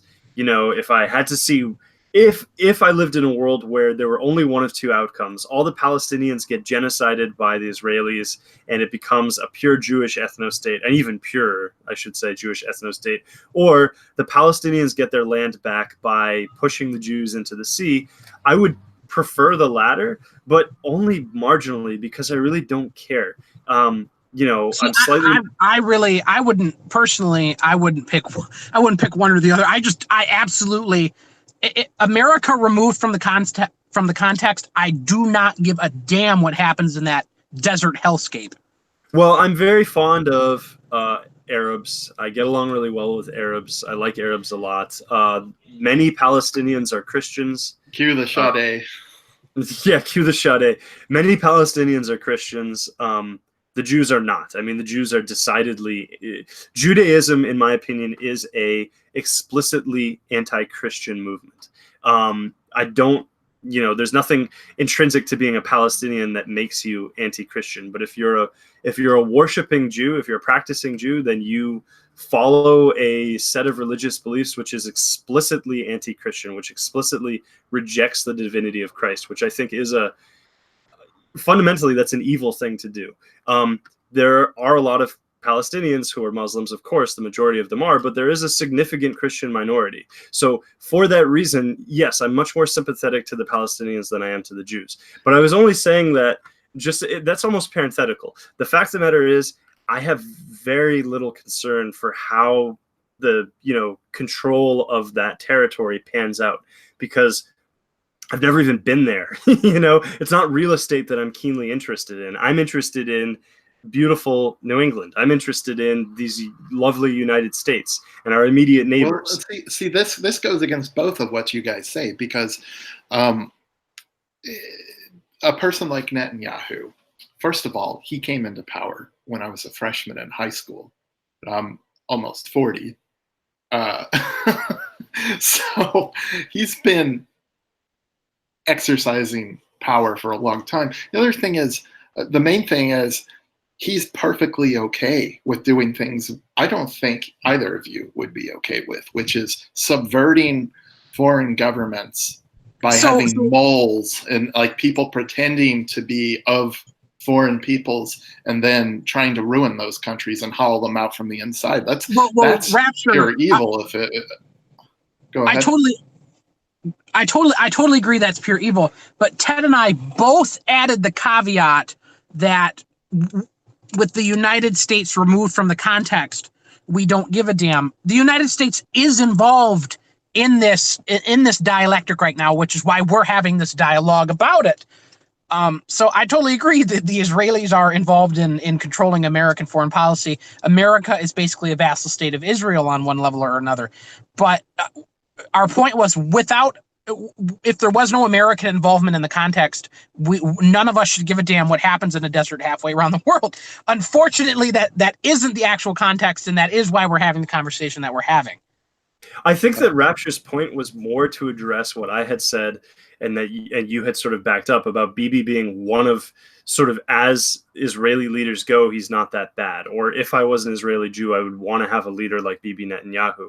I agree with you, Rapture. It should not be within the normal purview of a healthy nationalist leader to try to subvert other governments through subterfuge and legerdemain. I think that that is something that you just sort of get with any Jewish leader. It doesn't set Bibi apart as compared to others of his feather, right? Other birds of that feather. It is something that I find very distasteful. I take the sort of like Achillean view. I just made that word up. But in the Iliad, Achilles says to Odysseus, who of course Odysseus is kind of he's sort of an underhanded guy. Achilles says, I hate, like the gates of death, the man who says one thing but thinks another. And I'm like that too. That really bothers me. I find it loathsome. But it seems to be sort of how these people have been operating for the past 2,000 years. So to expect Bibi Netanyahu to suddenly break the trend is just unrealistic. Given that context, I think Bibi Netanyahu is a pretty good leader. I think, compared to a Jewish leader like Chuck Schumer, for example, he's a saint. Chuck Schumer. So here's the thing. I'm going to propose to you that you are absolutely wrong about Obama being keeping Israel doing a better job of keeping Israel at arm's length than Trump. It is true that he didn't get along with Bibi Netanyahu, but Israel is just sort of a proxy for us here. And in fact, the problem is not Israel. The problem is Jewry as a whole. And it's useful for us. Who is whose proxy? It's like we each think each other is our proxy. Well, Ted was talking about proxy in terms of the conversation. Like, we're using Israel as a proxy for meaning Jews. And Ted is correct. That's what we're doing. In terms of the nation state manipulating thing, America, in my opinion, is very obviously a vassal state of Israel. Yes, I agree with you there, but I would say that it's more accurate to say that we are a vassal of Jewish power and influence. It's absolutely. It is instructive to remember that there are more Jews in the United States of America than there are in all of Israel. So, even if Israel didn't exist, if for some weird reason, some horrible thing happened, there's some terrible tragedy and all the Jews in Israel tomorrow just disappeared because of Thanos, snapping his infinity gauntlet or whatever, we would still need to disentangle ourselves from an insidious foreign influence, because the insidious foreign influence mostly exists right here in our own shores. It's people who are already living here. Okay, so what I'm going to say next is that I started paying attention to politics when I was 14 years old. So I'm 33 now. So that was the year 2000, and that was the year that George W. Bush was elected. So for as long as I've been paying attention to politics, the United States has been going to war, literally attacking foreign countries at the behest of Jews, because Jews wanted it so, because it was viewed by them as somehow beneficial to their interests, that America should be utilized in this way. We went to war in Iraq for no other reason than that it was considered beneficial to the interests of the Jews. We went to war with Libya under Obama, by the way, for no other reason than that it was considered beneficial to the interests of the Jews. One president after the next attacked foreign nations for no better reason than that Jews wanted them to. When the 2016 election occurred, the foreign policy context was unmistakable, in my opinion. If Hillary Clinton were elected, we would be going to war with Syria for no other reason than that Jews wanted us to. There is no American geopolitical, strategic, national interest. There isn't even like a mercantile interest in our going to war with Syria. At least with Iraq, it was sold on the slogan of a war for oil. We were lied to, of course, but we were told, and I remember this slogan, war for oil, that we would at least be getting the oil from the Iraqis. Do you know what? We didn't even do that. The Iraqis actually got to keep their own oil, which was just like, it was like the cherry on top of the sundae of American subjugation, right? Of the subjugation of our foreign policy to these shape-shifting scrolls. Hillary Clinton was not elected. Donald Trump was elected. And we did not go to war with Syria. Not really. Now, I know there are like roughly 1,000 troops in Syria right now. There are troops on the ground. They are not there to attack Assad's military. They were there to fight ISIS. Now, there were ways in which we indirectly went to war with Assad because we financed both financially and materially. We financially funded and then materially supplied ISIS and ISIS-aligned fighters. That's actually what the people in Benghazi who got killed in that horrible terrorist attack. That's what that compound was there for. It was part of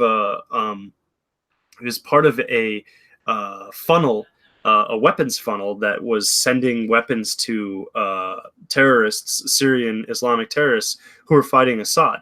The reason we were doing that is because it was part of an overall anti-Assad strategy. Now, you might be saying again, why would we have an anti-Assad strategy? What would we have against Assad? Absolutely nothing. His own wife is, I believe, American or European. He's a very sort of westernized guy. He's an eye doctor who's educated, I think, at like Oxford or something. He was educated in the West.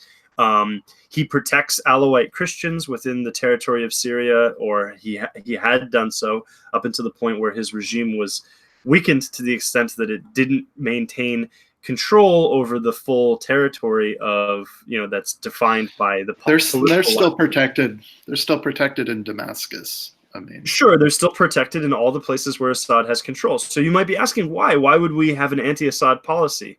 Well, we had an anti-Assad policy because Jews hate this guy. That is why. That is the reason why. Because Jews don't like him. Okay? Well, that policy did continue under Trump, but it was discontinued under Trump, in fact. And it dates to Barack Obama. It doesn't date to Donald Trump. It's not some innovation that he came up with. And it's actually something that he stopped on his watch. He also has resisted going to war with Assad, with one exception where he bombed an air base. And when that happened, the reaction from the right wing, sort of the right wing media sphere, was overwhelming, and including the reaction from me, everybody from Ann Coulter to, I don't know, Rush Limbaugh, your most normie tier, Republican pundit, they all said, whoa, what is this? This isn't what we signed up for. We don't want, what are you doing? You said I thought Hillary was the warmonger. The warmonger was supposed to be Hillary. Trump was supposed to be the guy who would take a more even measured approach. And since that happened, I think he kind of learned his lesson. And he hasn't tried to get Assad into direct military engagement since that point. If Hillary had been elected, I think you would have to be insane to assume that the cycle of history that had lasted for 16 years through the Bush presidency, through both terms of the Bush presidency and both terms of the Obama presidency, that cycle would have ended on Hillary's watch, and we would not have gone to war with yet another country. Trump was there. That's what I was saying. He came in with an anti-war message, and for a couple of years, it was delayed until then they finally got into him somehow. But nonetheless, the Assad regime was, the presidency, I should say, was spared thus far. The thing is, and I think what we're kind of dancing around, the argument is that Trump was elected to be change. A lot of the other politicians were kind of elected to, you could say Obama was elected to be change. His main thing was, oh, there's a black man in office now. So I hear you, brother. But no, Trump was elected to drain the swamp. Obama was never necessarily elected to drain the swamp. He was anti-war, but I would say Trump's gone back on his message a lot stronger than Obama. You could cite something like Libya as an exception to this, or a counter argument to this. But nonetheless, I feel like the Trump that we elected in 2016 he's given up, and the cries of anti-Semitism combined with whatever Israel wants and the MAGA-pedes being demoralized, I think it's all going to crystallize into some bad stuff happening here. Yeah, I mean, okay, what I would say to that is Obama went back on his word at least as much as Trump. But the difference is that he went back on his word concerning things that we didn't care about, and so we didn't notice it. I mean, we didn't care that Guantanamo Bay was not closed, and the terrorists that are housed there sent, I don't know where, to U.S. prisons, back to their home countries. I don't know, but that's what he said he was going to do when he was elected. This is something that most people, didn't complain about him not doing because it was a stupid and crazy idea. But when he was elected in 2008 during the campaign, he said that if he got elected, he would put troops on the ground in Darfur. He would send troops to like Sudan to stop the Sudanese, genocide that was supposedly going on there. Now, obviously, that didn't happen. It was just an empty campaign promise. Empty campaign promises are part and parcel of the presidency, it appears. I'm sorry about that. I wish that they were not, and I would prefer that Donald Trump broke that trend. But again, when you talk about the merit of a president or any politician, you have to do a comparative analysis. And I'm doing a comparative analysis on Trump and saying, I can't think of a president in my lifetime who's done a better job than Trump. Maybe Reagan, but even there, I kind of like Trump more than Reagan. There are things Reagan had that Trump doesn't have, but there are things that Trump has that Reagan didn't have. And other than Reagan, I can't name one. I can't name a president who's done a better job than Donald Trump. So you talk about a better job. I implore you, give me an example of something you compare it to Obama, you can compare it to Bush, Reagan, whoever you want to compare it to. What has Trump done better than any other president? And low record black unemployment is a poor answer, by the way. Okay, well, I mean, the thing about going back on your promises doesn't bother me that much because I just sort of expect it. And also, I don't really care about character issues. And fundamentally, that's what that is. Well, look at the U.S.-Mexico border. I mean, that's damn near treason, what he hasn't done so far. Explain. How is it treason? Well, he's done nothing. He hasn't exercised any authority. He's let various judges thwart him in the first couple of years when he probably should have gotten more things done. And then recently, he withdrawed the first couple of years. He did. Absolutely. Sorry, what did you say, James? He saw Rapture's totally correct. And we talked about this on a stream before, and you disagreed with me. Trump absolutely played little kitty soft t-ball on the wall issue for the first 2 years, and now he's lost that battle. I absolutely agree, Rapture. And so, I mean, that was his main thing. So, I mean, we can get in the weeds about Iran. Your complaint is that he didn't build a wall on the southern border of the United States. That's just everything. He hasn't built a wall. He hasn't affected immigration policy. He hasn't affected immigration policy. Are you serious? Are you being serious right now? I think in Rapture, correct me if I'm wrong. I think what Rapture is saying is Donald Trump has not made the immigration situation any better whatsoever. Yeah, I mean, you're just wrong.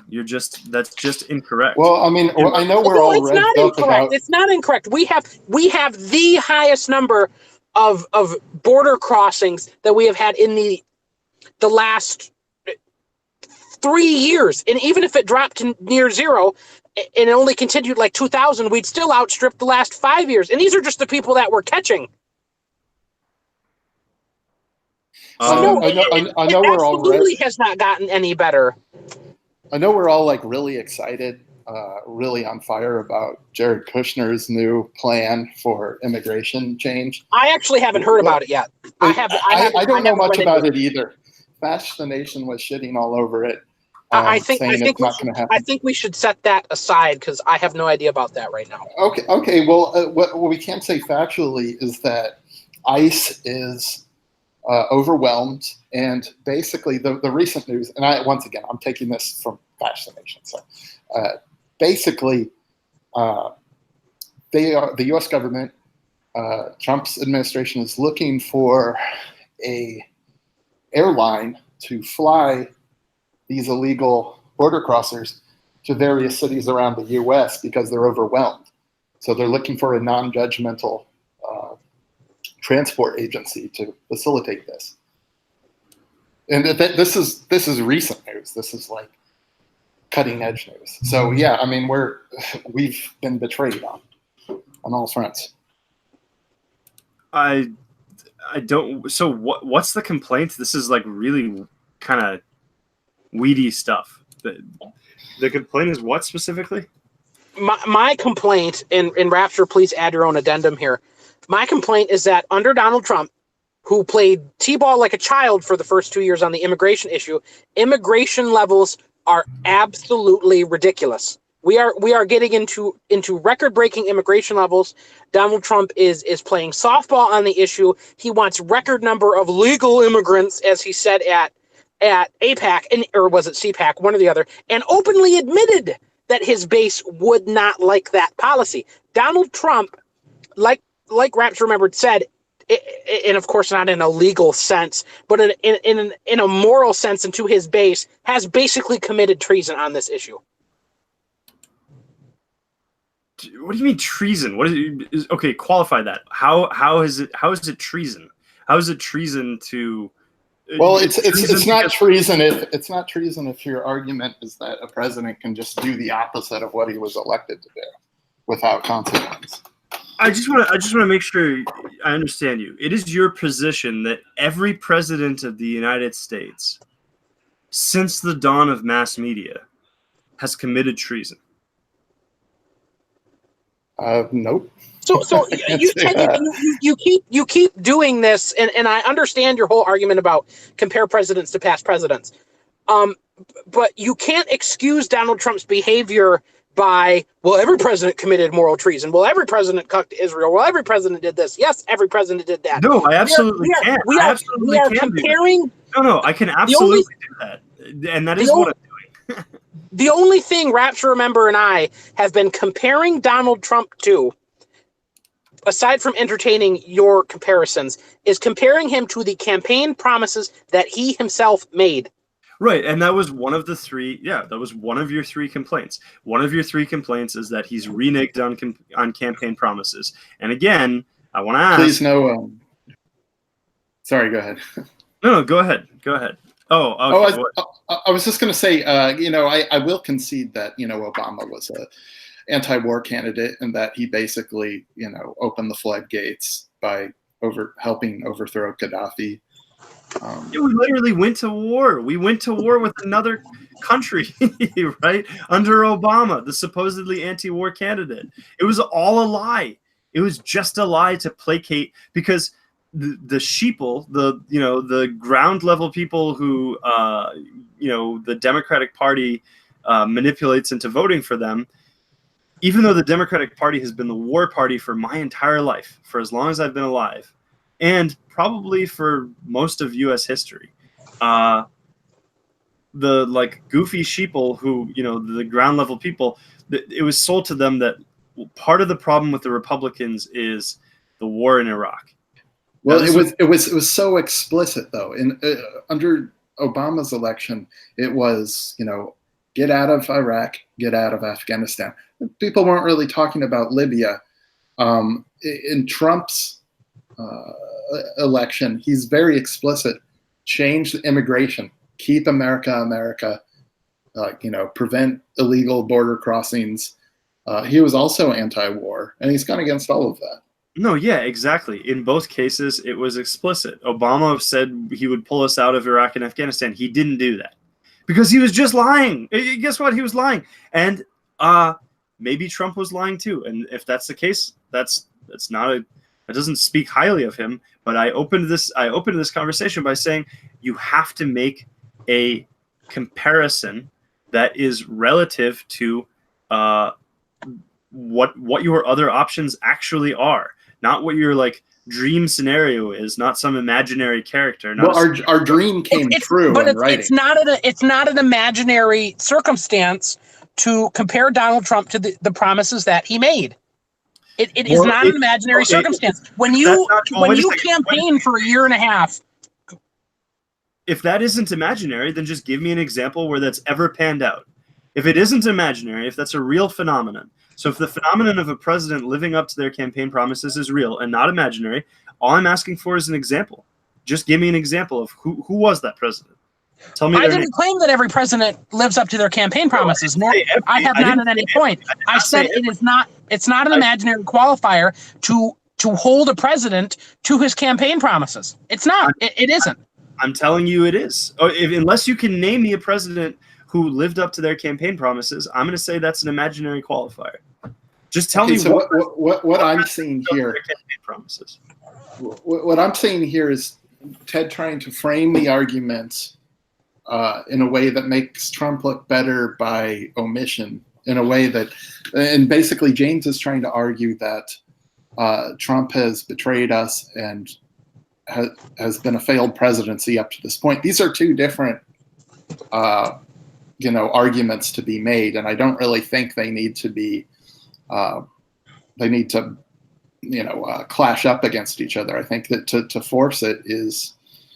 It won't really result in anything meaningful because, okay, fine, Trump's bad just like the other bad eggs, but that doesn't change what happened. That doesn't change the betrayal. So we're trying to just look at facts on the ground. Yeah. So I asked a question earlier. Is it your position that every president has been treasonous? Because you said that it was treason. You said it was treason to make a promise, a campaign promise that you were going to do something and then get there and not do it. And the point of my question of, is every president treasonous is to figure out sort of where you stand on this. So I'll ask you a more broad question. Do you think that every president has been a bad president? And to be quite honest, back to George Washington, but let's say every president from the past 60 years. Well, George Washington had a cherry tree in his backyard. No, I'm just kidding. So to be quite honest, I think Trump's been treasonous. I think Obama's been treasonous with what happened with Libya while Hillary Clinton was Secretary of State. And before them, Bush, started a horrible set of wars. And then before him, the Clintons were doing all sorts of. My facts on this late '90s stuff is so. I was a teenager. I was listening to grunge music. I don't know what the hell was going on. You were an Xer. You were an Xer. The involvement in Kosovo. I'm sure that falls under treason. Also, if you want to say Clinton was this great humanitarian, this great friend of the blacks. Well, he was just standing idly by while the Rwandan genocide occurred. Thank you so much. It keeps okay. So you're framing this. You're trying to make me prove a point that allows you to win an artificial debate, right? No, I'm just asking. No, I just want to gauge your. So two things. One, thank you for bringing up Kosovo because I forgot to mention it. Yes, when you were listening to grunge music and I was, in elementary school, we literally intervened in a civil war, which was like a down the line sectarian war between Christians and Muslims. It was essentially a religious war between Christians and Muslims. And we intervened in that war to fight on the side of the Muslims under Bill Clinton to fight. Yeah, so I would say all these people are traitors in their own way. Yeah, okay, so what I want to know, and I'm not saying that it would be unreasonable for you to say this. I'm not saying it's an unreasonable position. I just want to know, is it your position that basically every president from your lifetime, including Trump, have all been bad presidents? They're just the difference here, wherein lies the rub, is that Trump was very explicit that's his whole campaign. That's what he was about, and he went against it. Whereas Clinton, to be honest, I don't even know if he's talking about things like Kosovo when he had to run again against Dole. And, these were things that the mainstream wasn't focused on. So, yeah, they betrayed their country, but they did so in kind of it's in the newspaper in the foreign affairs section, and you don't have to worry about it. Whereas what Trump's doing is front page, going against his base. So do you think Clinton was a better president than Trump?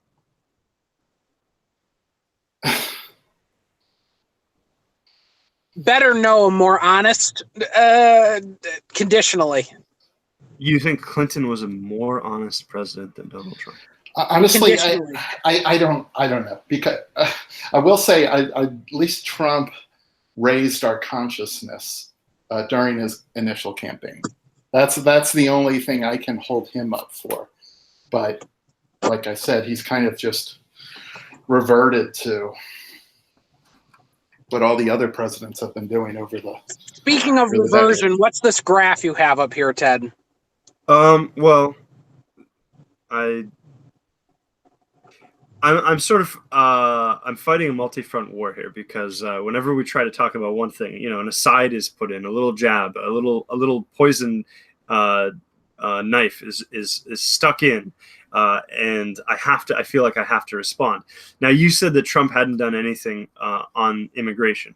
First and foremost, before I even address the he's done things, but whether it really before I even address the graph that I have here, I want to talk about the RAISE Act, which would have, if it had been passed through Congress, significantly curtailed legal immigration. Now, there are people, very wise people who I agree with, who make the point that illegal immigration is kind of a distraction in the sense that our big problem are the immigrants who are coming here and eventually getting citizenship and voting, right? legally. Yeah, exactly. So Ann Coulter makes this point all the time.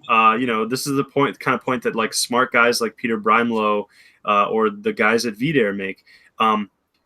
Legal immigration is a big problem too. Well, the RAISE Act would have significantly curtailed legal immigration. It would have restricted legal immigration quite a bit. And the moment where Richard Spencer really jumped the shark for me, I remember I was at the gym and I was listening to Richard Spencer on my headphones. And he was saying, well, the RAISE Act, I really kind of have a problem with the RAISE Act because, it does this and it does this that I don't like. And specifically his complaint was like, it substitutes low-skilled, it like cuts down on low-skilled immigration, but it, marginally increases so-called skilled immigration. And that's, in a way, that's even worse because skilled immigrants are somehow more of a threat. It was idiotic. And I remember thinking, here's something concrete. It's a big brain take, but he has points. It's not really a big brain take. I don't want to make Rapture sound like some kind of zealot on behalf of Richard Spencer because he's not, and everyone knows that I'm quite anti-Richard. It's not a big brain take. This is a problem that people do with Richard Spencer, and I'm not saying you do it all the time, Rapture, because you don't. It was, and I know exactly what Ted is talking about, and it was an incredibly stupid take. I mean, just ridiculous. To me, this is how I felt about it. I said, okay, here's this guy. I elected him to do something specific, and that was cut the number of immigrants coming into the country. In general, that was my biggest dream, is if we could just cut the number of people coming in, I would consider that an accomplishment. And I would agree. And here he is. He's proposed this bill, which I cannot tell you chapter and verse what it did. But at the time, this was, I don't know. I mean, It reduced legal immigration by 50%, capped. And I'm going off memory, so if I'm wrong, someone please correct me in the comments. I'm grateful that your youthful brain has such a better memory than me. So please go ahead, James. It capped refugees at 50,000. It eliminated a couple work visa categories. It would have cut legal immigration by damn near 50%. Yeah, so here he was with this bill that's going to cut legal immigration in half, and his own base is counter-signaling him. The alt-right, if you listened to BuzzFeed, if you believed what the Huffington Post had to say about it, the alt-right is like the secret weapon of the Trump base. It's like the most hardcore of Trump supporters. Well, I throw a caveat in there because Richard Spencer did and a couple other people did. My experience, the alt-right in general did not counter-signal this. They counter-signaled him weak-balling the fight because I think Donald Trump T-balled the fight. But most of the alt-right did not counter-signal the Raise Act. Well, what I'm doing here, James, Big-brained Richard Spencer did, because he's a bit of a simpleton. But what I'm doing here, James, is I'm relating an anecdote of my own experience, of something that formed my own views. And this is not a data-driven. This was not a data-driven epiphany. I did not take a census of people who consider themselves alt-right. And so your critique of this is very well taken. You are right. I'm sorry, I'm very data-driven. I apologize. Sure, and in that respect, you're superior to me. But I had a gut reaction, and my gut reaction was, okay, this guy is trying to do something for me. He's trying to do something that is exactly what I wanted him to do. And his own, supposedly the leaders of the movement that is aligned with him, are counter-signaling him because it's not good enough. And it reminds me of Frederick Douglass. Frederick Douglass was a runaway slave who, he had taught himself to read. He was mulatto. He was a very intelligent guy, and he became this sort of. He also has excellent hair. Excellent hair. I don't know about the hair. He became this sort of abolitionist celebrity in the 1850s. Okay. When Abraham Lincoln was elected, Frederick Douglass was writing for an abolitionist newspaper. I forget if it was a newspaper that William Lloyd Garrison was publishing or if Douglass was publishing it himself. But he would write these jeremiads against Lincoln. He was constantly railing against Lincoln. Now, Lincoln, this is a guy who was elected into this fledgling Republican Party, which was sort of what gave it buzz, sort of the thing that, people thought wow, here's something crazy about this party. It was an explicitly anti-slavery party, and Lincoln was an explicitly anti-slavery candidate. But for Frederick, I'm curious what we're driving at here, because what I'm driving at is something Spencer said. What I'm driving at is that for the zealots, right, for the people who live in this pie in the sky world of theory, they don't live in the world of form, they live in the world of theory. Nothing is ever good enough. And so even though Douglass, his whole career was abolitionism, when an anti-slavery president actually gets elected, the guy who is going to go on to do the most for slaves of any president before or since, right, and actually end slavery within these United States, when this guy gets into office, Frederick Douglass, who supposedly is this anti-slavery advocate, can't find anything nice to say about the guy because nothing is good enough for these people. Just like when Richard Spencer, who's supposedly an advocate for white people, and he wants to help protect the United States from demographic collapse or demographic decline, at least, and protect the white majority in the United States. When Trump gets elected and he's actually saying things like, hey, I want to cut legal immigration in half, Richard Spencer finds a reason to complain about it. It's this weird phenomenon of... I think we can agree that it's better that Trump got elected than Hillary, which is basically what you're arguing. I'm arguing something. That's really not what he's arguing. I'm sorry, go ahead. Something deeper than that, but go ahead, James. Go ahead. Well, I've been talking for a while. Go ahead. It's okay. Well, I was going to say, Rapture, that Ted is not arguing that Donald Trump, therefore, Donald Trump got elected, better than Hillary. I think, and Ted, please correct me if I'm wrong, Ted is making a very accurate point, and I don't want to specifically target at only Richard Spencer, because it wasn't only Richard Spencer, even though he was like this. What I would definitely say was a quantifiably small section of the alt-right from the get-go, after vigorously campaigning for Donald Trump, did look at things like the Raise Act and go, 50%, 50%'s not good enough, instead of going, thank God, at least we have 50%. Yeah, but Spencer's not, he didn't represent the MAGAPEDs. The MAGAPEDs were fine with Trump back then, so he had his support. We're not saying that Richard Spencer had to represent the MAGAPEDs. What we're saying is Richard Spencer's immediate and almost unequivocal hostile attack on Donald Trump about the 50%'s not good enough, 50%, only 50,000 refugees. Why isn't it 0 refugees? Richard Spencer attacked him for doing anything at all instead of being at least, I don't want to even use the word content, but at least grateful might be the word I want to use, that Trump was trying to do something. Well, wait a second. I think I kind of understand where Rapture's coming from here, though, because he's sort of cutting at the roots of my argument, which is and I think that's very insightful on Rapture's part, that he understands that where I'm coming from here is that Trump is trying to get things done, but he didn't have support. And Rapture, what I understand you saying is, look, he did have support. Richard Spencer doesn't represent numerically a very large movement. The MAGA-peds, there's a lot more of those, like, just sort of based boomer conservatives or whatever, who absolutely love Trump. You are correct about that. But ultimately, Trump does not have a large enough base of support to get things done because the RAISE Act wasn't passed. Another thing he did immediately upon becoming president was say, okay, we are going to embargo any immigrants whatsoever from this certain list of countries. And he drew up a list of countries. And it was like, I know Iraq was on there. It was like Iraq, Afghanistan, Sudan, Somalia. There's 11 or 13 of them. Yeah, there was a list of countries, and they were and actually it was known at the time as the Muslim ban because he had run for president saying, look, one of the things I want to do when I become president is stop Muslims from coming into the country, which overwhelmingly is a policy that people approve of.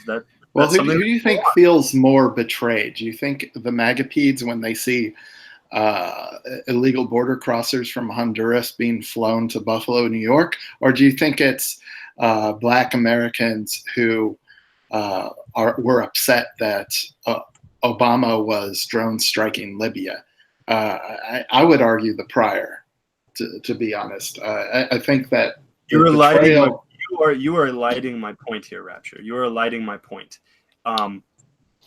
We've moved on from the question of whether or not Trump's betrayal is worse than Obama's betrayal in real terms, in terms of real outcomes. And we can go back to them. But the point that I'm making is that Trump's betrayal, at least to me, seems less intentional. Obama did not have to drone strike whoever it was, al-Awlaki, the guy in Yemen, the American citizen in Yemen who he drone struck. Actually, that didn't bother me that he did that. I was perfectly okay with that. I was comfortable with that move. But, he ran as somebody who was not going to do things like that. It was entirely discretionary. Blacks in Chicago don't give a shit about bombing. Exactly, and that's why he did it. It was entirely discretionary. It was at his discretion. He had run as somebody who wasn't going to do it, but he just did it anyway. What I'm seeing from Trump is that wherever things are at his discretion, he tends to err on my side. In other words, he tends to err on doing the things that he said he was going to do. So he drew up this list of countries, of Muslim countries, from which we were not going to accept people. And it immediately got challenged by like the ACLU and the Supreme Court or whatever, not the Supreme Court, but many of the circuit courts. Ninth District. Yeah, the Ninth District Court and, whatever lower court they initially went to said, no, you can't do this. Now, I believe the Supreme Court eventually upheld it. But part of it. It upheld part of it, like 7 countries. Okay, yeah, so help me out here, James. So the Supreme Court, so even it got neutered by the Supreme Court, is that correct? So I'll give the facts and my own opinion on this. This is not an issue I ever had a problem with Donald Trump on, and I've made a point through the debate not to bring up things that not because I want to make it seem like everything he's done is bad, but there are absolutely things Donald Trump has done that are good, and he fought on the Muslim ban, and I would never criticize him for fighting on the Muslim ban. He actually fought it. Now, for the factual part, I can't remember the lower court that it got put into first, but then it was being fought in 2 courts. The Ninth District, which is over in California. It was some Asian guy in Hawaii. Some Asian. Right. So the Ninth, I think that Hawaii is part of the Ninth District Court. It covers California, Hawaii, all this bull crap. And then there was the 6th District, which I think is North and South Carolina or one of them. Anyway, it was being fought on 2 fronts. He lost it on both fronts, mainly because of that dumb Asian judge out of Hawaii who had a big stick in his craw for Donald Trump. And then they fought it. They fought at every level to the Supreme Court, and the Supreme Court said we're going to uphold. And I don't remember the exact pieces of it, but it was 7 or 8 countries and in a couple of these provisions in it, but we're going to scrap like 60% of it. So I mean, it was a minor victory in a sense, and that's just a factual basis of it. Okay, here's the thing. Donald Trump said, all right, actually, I'm going to go back to that. So first I'm going to talk about the image I have on the screen. I sent an image about immigration numbers in our Skype chat, by the way, in case you want to pull that up. Okay, terrific, and I will do after this, and I'll let you talk about it since I've been talking about my thing. I'll bring that image up and I'll let you give your own analysis on it. What we're looking at here is, so actually before I do that, here's the broader point that I am trying to make. I understand that Trump has not delivered on all his promises. When Obama didn't deliver on his promises, like his promise not to drone strike people in other countries, or his promise to end the war in Iraq and Afghanistan, that was largely at his discretion. And to the extent that Trump has not delivered on his promises, well, on many of them, and there are some in which I think he has absolutely had discretion and has failed us, and I will admit that. But certainly on the immigration promises, it has been because the forces arrayed against him have just been stronger. The forces conspiring to prevent him from delivering on those promises have been more powerful than he has been. And wherever he has had the ability, he has shown a willingness to use it in our favor. The RAISE Act is exhibit number 1. The Muslim ban countries, the list of countries, is exhibit number 2. Here's could that just be? Why don't you let me finish, Rapture? Here's my exhibit number 3. My You've been exhibit number talking 3. for like 60% of the stream. Hold on, Rapture. Let him finish. I have 2 interlocutors here who are both opposed to me, and they're coming at me from different angles. So I've been answering basically, like I said, I'm fighting a war on 2 fronts. So yeah, you're right. I have been talking a lot, but it's because I'm fighting from 2 different angles. So here's exhibit number 3. It's the number of refugees who are admitted to the U.S., which is something that the president has a lot more discretion over. Okay, now.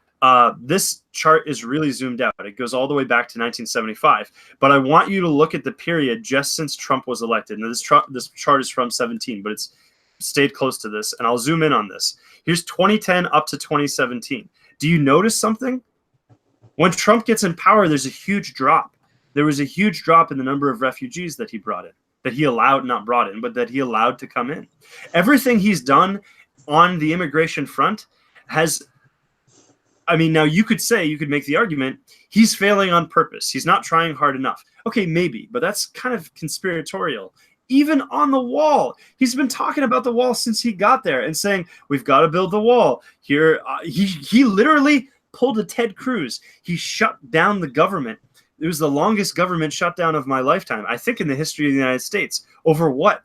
Over wall funding. And when he folded on that, the reason why he folded, and this was transparently the case, anybody who was following the news knew this, was because he knew that his own party were going to defect. The guys in the Republicans in the House and the Senate, they were going to defect. They were going to turn on him and say, we are no longer doing the bidding of the president on this. We are going to fund the government over the protestations of our own president. And if that would have happened, it would have weakened, it would have been the same outcome, but it would have weakened him a lot more in terms of his perceived standing and in terms of his ability to rally his own people in Congress. So every single thing that he's promised to do, he's been trying to do it. If he were a king of the United States, it would have been done already. But he isn't a king. He's fighting against other forces, and those other forces are more powerful than the office of the presidency, because we live in a government that has this checks and balances. And so if the judiciary and the legislative branch are both opposed to what the president is trying to do, he basically can't get it done. Well, all right, go ahead. I mean, if you want to be 14D chess about Trump's ineffectiveness, that's fine, but it's not going to change my opinion of him, which is that he hasn't done anything that he set out to do. He's given us some fanfare. He's the Muslim ban. I don't even know has that even come into effect. We see a graph like this. You think the graph's going to look like that? They're flooding across the borders right now. We're completely overwhelmed. ICE is neutered and is composed of half Hispanics anyway. Our country is being overrun, and you can say that, oh, he's yeah, sure, he's better than Hillary. I mean, once again, it comes down to that. It's not enough, and if that makes me big brained like Spencer to say it's just not enough. I don't know. That's my argument. That's where I come from, and yeah, things are looking really bad. And I want to hope. I don't know. Even if what you say is completely accurate, it doesn't matter because it's not enough. It's not enough. I'm It doesn't. Go ahead. That's basically all I have to say. It's just I'm very disappointed. I kind of want to add to this not enough narrative in one particular area, which is the government shutdown, the battle for the wall. I fully 100% believe that Donald Trump did not do enough in that fight. Yes, I'm gonna hear though, oh, he shut down the government. Yeah, he shut down the government. So did Ted Cruz over some stupid, I think it was Obamacare.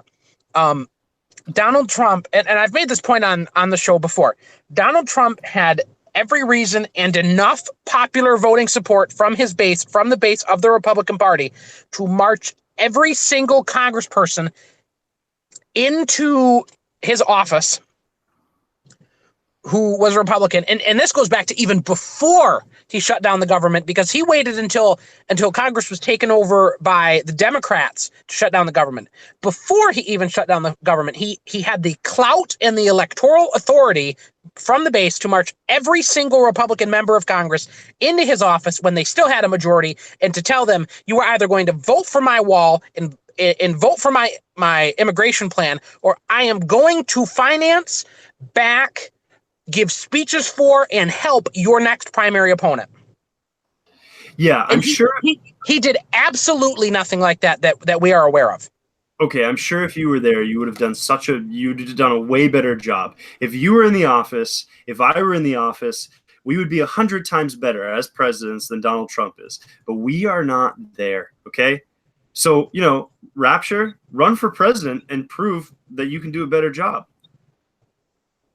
Just go get elected president, dude. Just go do it, and then you will. Yeah, I'm just some guy, Oh yeah, exactly. So he actually got there. So of the people who have the means and the intellect and the power, the raw political or social power to achieve that office, he is so far ahead of everybody else that it's insane that you can't see it. Frederick Douglass's problem with Abraham Lincoln was that he wasn't doing enough, fast enough, quick enough, well enough, equitably enough to end slavery. And what he missed, the forest for the trees that he couldn't see, was that Abraham Lincoln was a president who ran for the office saying, if you elect me, I'm going to end slavery, which was a crazy sea change in American politics. And your problem with Donald Trump is that he isn't doing enough, fast enough, quick enough, whatever, to protect our white demography in this country. And what you're missing... I'm still going to vote for him over Sanders. What you're missing is that Trump is a president who ran for office saying, if you elect me, I am going to ban Muslims from coming to our country. Buddy, that was a sea change. No president, not even no president, no candidate for either political party would have ever said that before Donald Trump. He made that okay to say, and the next step is that now it's okay to do. Do you think just give me even a primary candidate, a Republican primary candidate from 2016, from 2012, from 2008, a single Republican primary candidate, name one who would have ever run and said, if you elect me, I will ban Muslims from coming. Well, I think what we need to clarify in this debate or argument or whatever you want to call it. I mean, obviously, we're both going to vote for, all three of us are probably going to vote for Trump. That's not the issue. The issue is whether he's really lost fire. He's given up, right? And he might fight for a few things, but it really seems to be only a name. If you're talking about specific people, I don't even know. What does it even matter? I mean, like, I live in Florida, so everyone here is pretty much either part of the corporatists or basically anti-white. I agree. We need new leaders, and it does fill me with a bit of shame that I can't be one of them. But there's a lot of people in this country. I'm sure leaders will arise. James, what do you have to answer to what I said? Because I feel like I hear your rapture and I hear where you're coming from. James, where are you on this? So you're going to have to reiterate the point because I'm trying to process the and I don't mean this in an insulting way at all, but the dump of exorisms there. So please repeat what your statement was, Ted. Yeah, and I was a little bit distracted too because I just had to kill a big spider. You're in Florida, You know what? Rather than boring the audience by repeating what you guys were too distracted to listen to, I'm just going to say this. I'm going to make a different point. I view the political world, I divide the participants in the political process that I've interacted with across the entirety of my involvement in politics into basically two camps, pragmatists and ideologues. And the pragmatists are people who want to get things done because they want to make the world around them better, even if only incrementally, even if only slightly.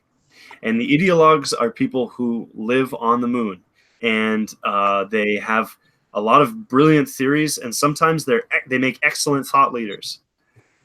And they're really on the cutting edge of, the political conversation. But for those people, nothing is ever good enough. They are never, ever, ever going to be satisfied with you and your progress, or with anybody else, or with the political situation. And in a way, that could be good. It could be a good thing that we have those people. We might really need them for our sort of social ecosystem, because they're the people who are pushing us, pushing all the time.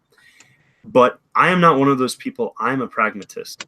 I look at things always in terms of how they stack up against other things. I don't really care if I don't care. Here's an example of the way in which I'm a pragmatist. I do not care about personal character questions at all.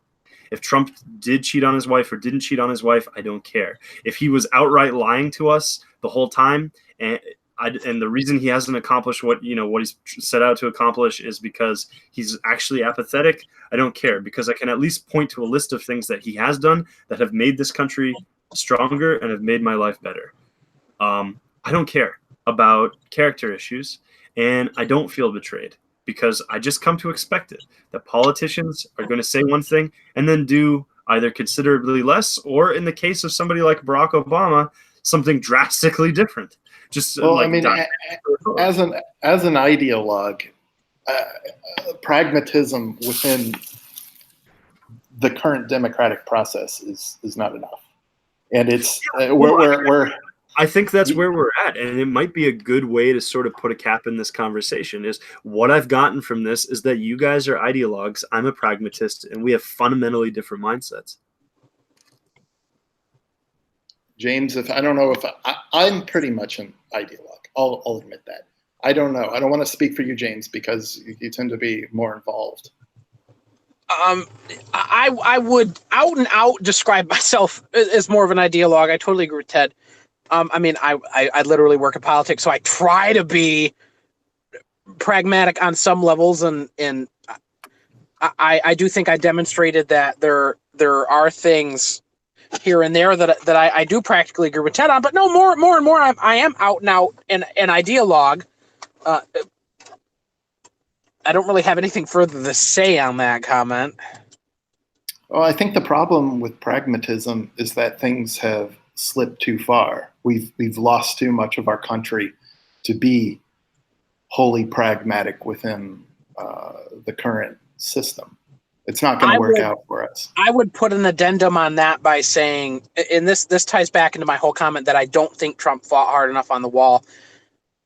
Sometimes throwing a bit of that ideologue attitude into a fight and taking it into the fight can be more beneficial. Now, I'm not saying that if Trump had done what I said he should have done and threatened to see people out of Congress if they would not vote his way, I'm not saying 100% it would have worked, but I would have far less complaints about Donald Trump if he had attempted something like that, for example.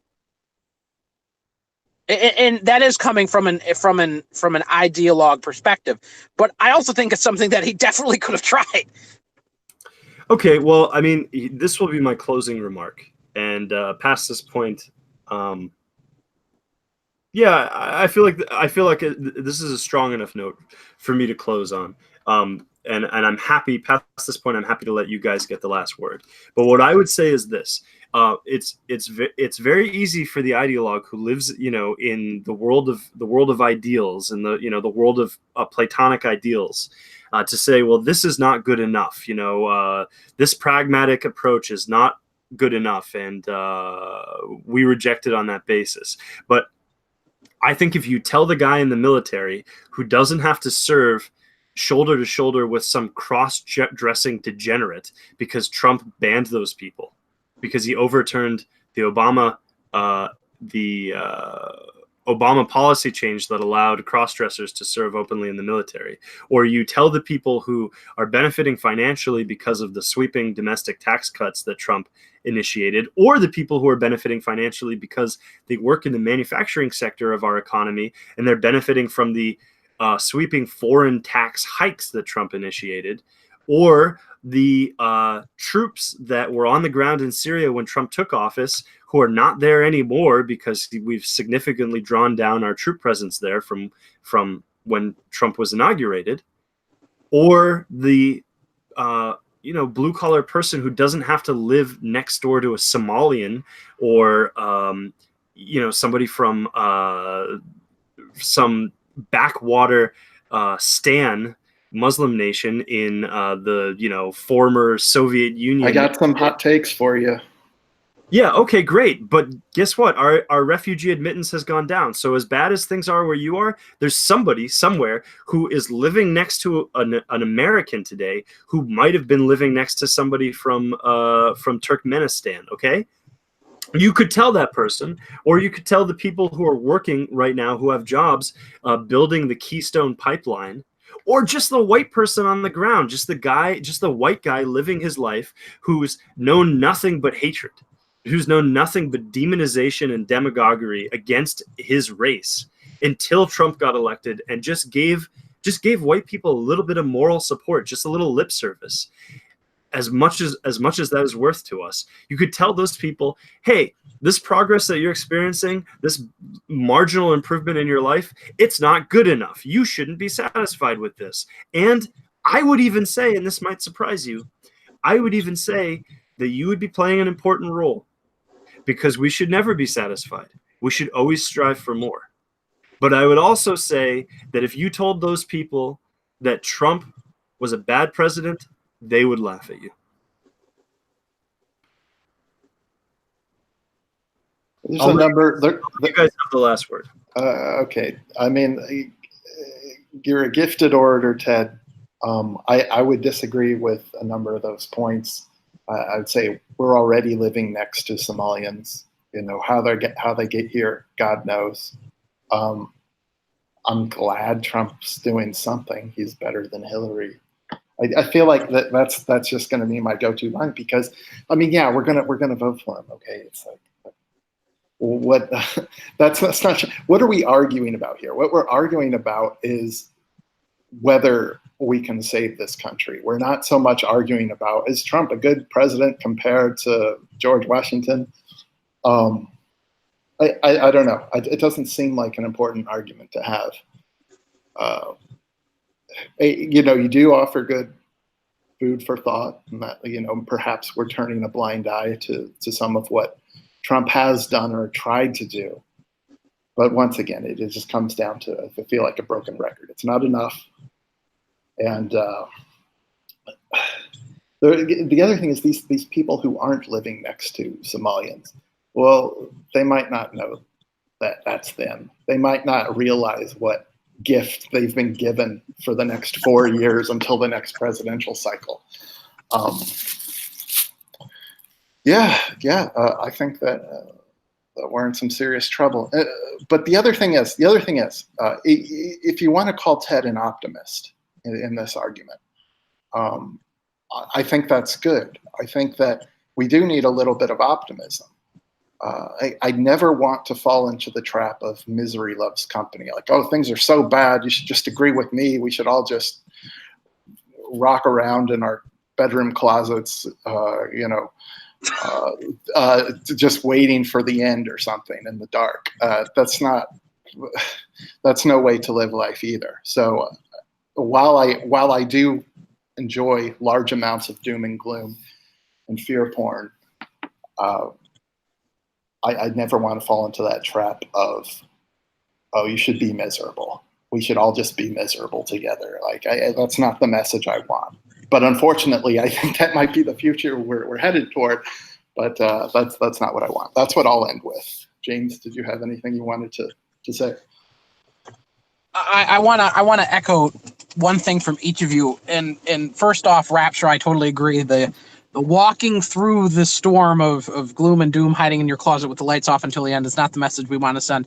I also want to counter signal that you think the doom and gloom is where we're heading for two reasons. Number one is, man, I try to feed you so many white pills and I'm still not getting my job done.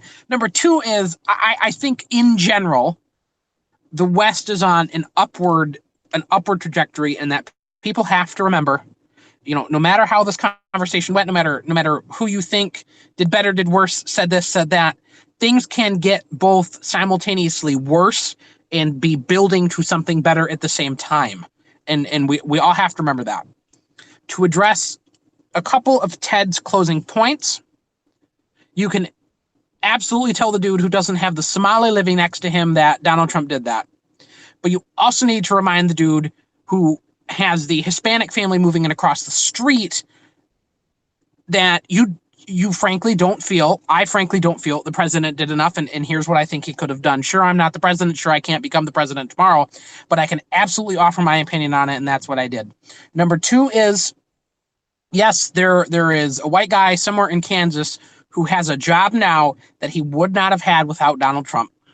However, the industrial situation in the Midwest has only gotten worse. The taxation situation on the lowest people in America has only gotten worse. The capital situation has only gotten worse.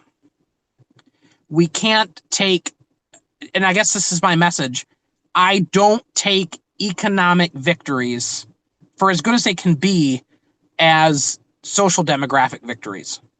And that's pretty much my closing point. Oh, I was going to have to say, I was tempted to laugh out loud at the tax cut statement by Ted, but contain the laughter.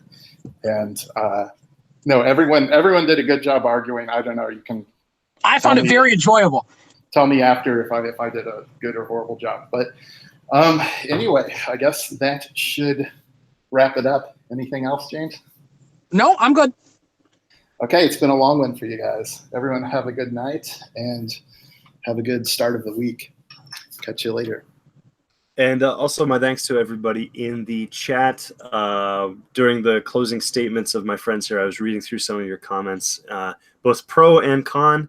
Those of you who agreed with me, those of you who agreed with them. It was all very interesting and intelligent as usual. Guys, thanks for being on the show, and we'll see you guys again soon. All right, thank you.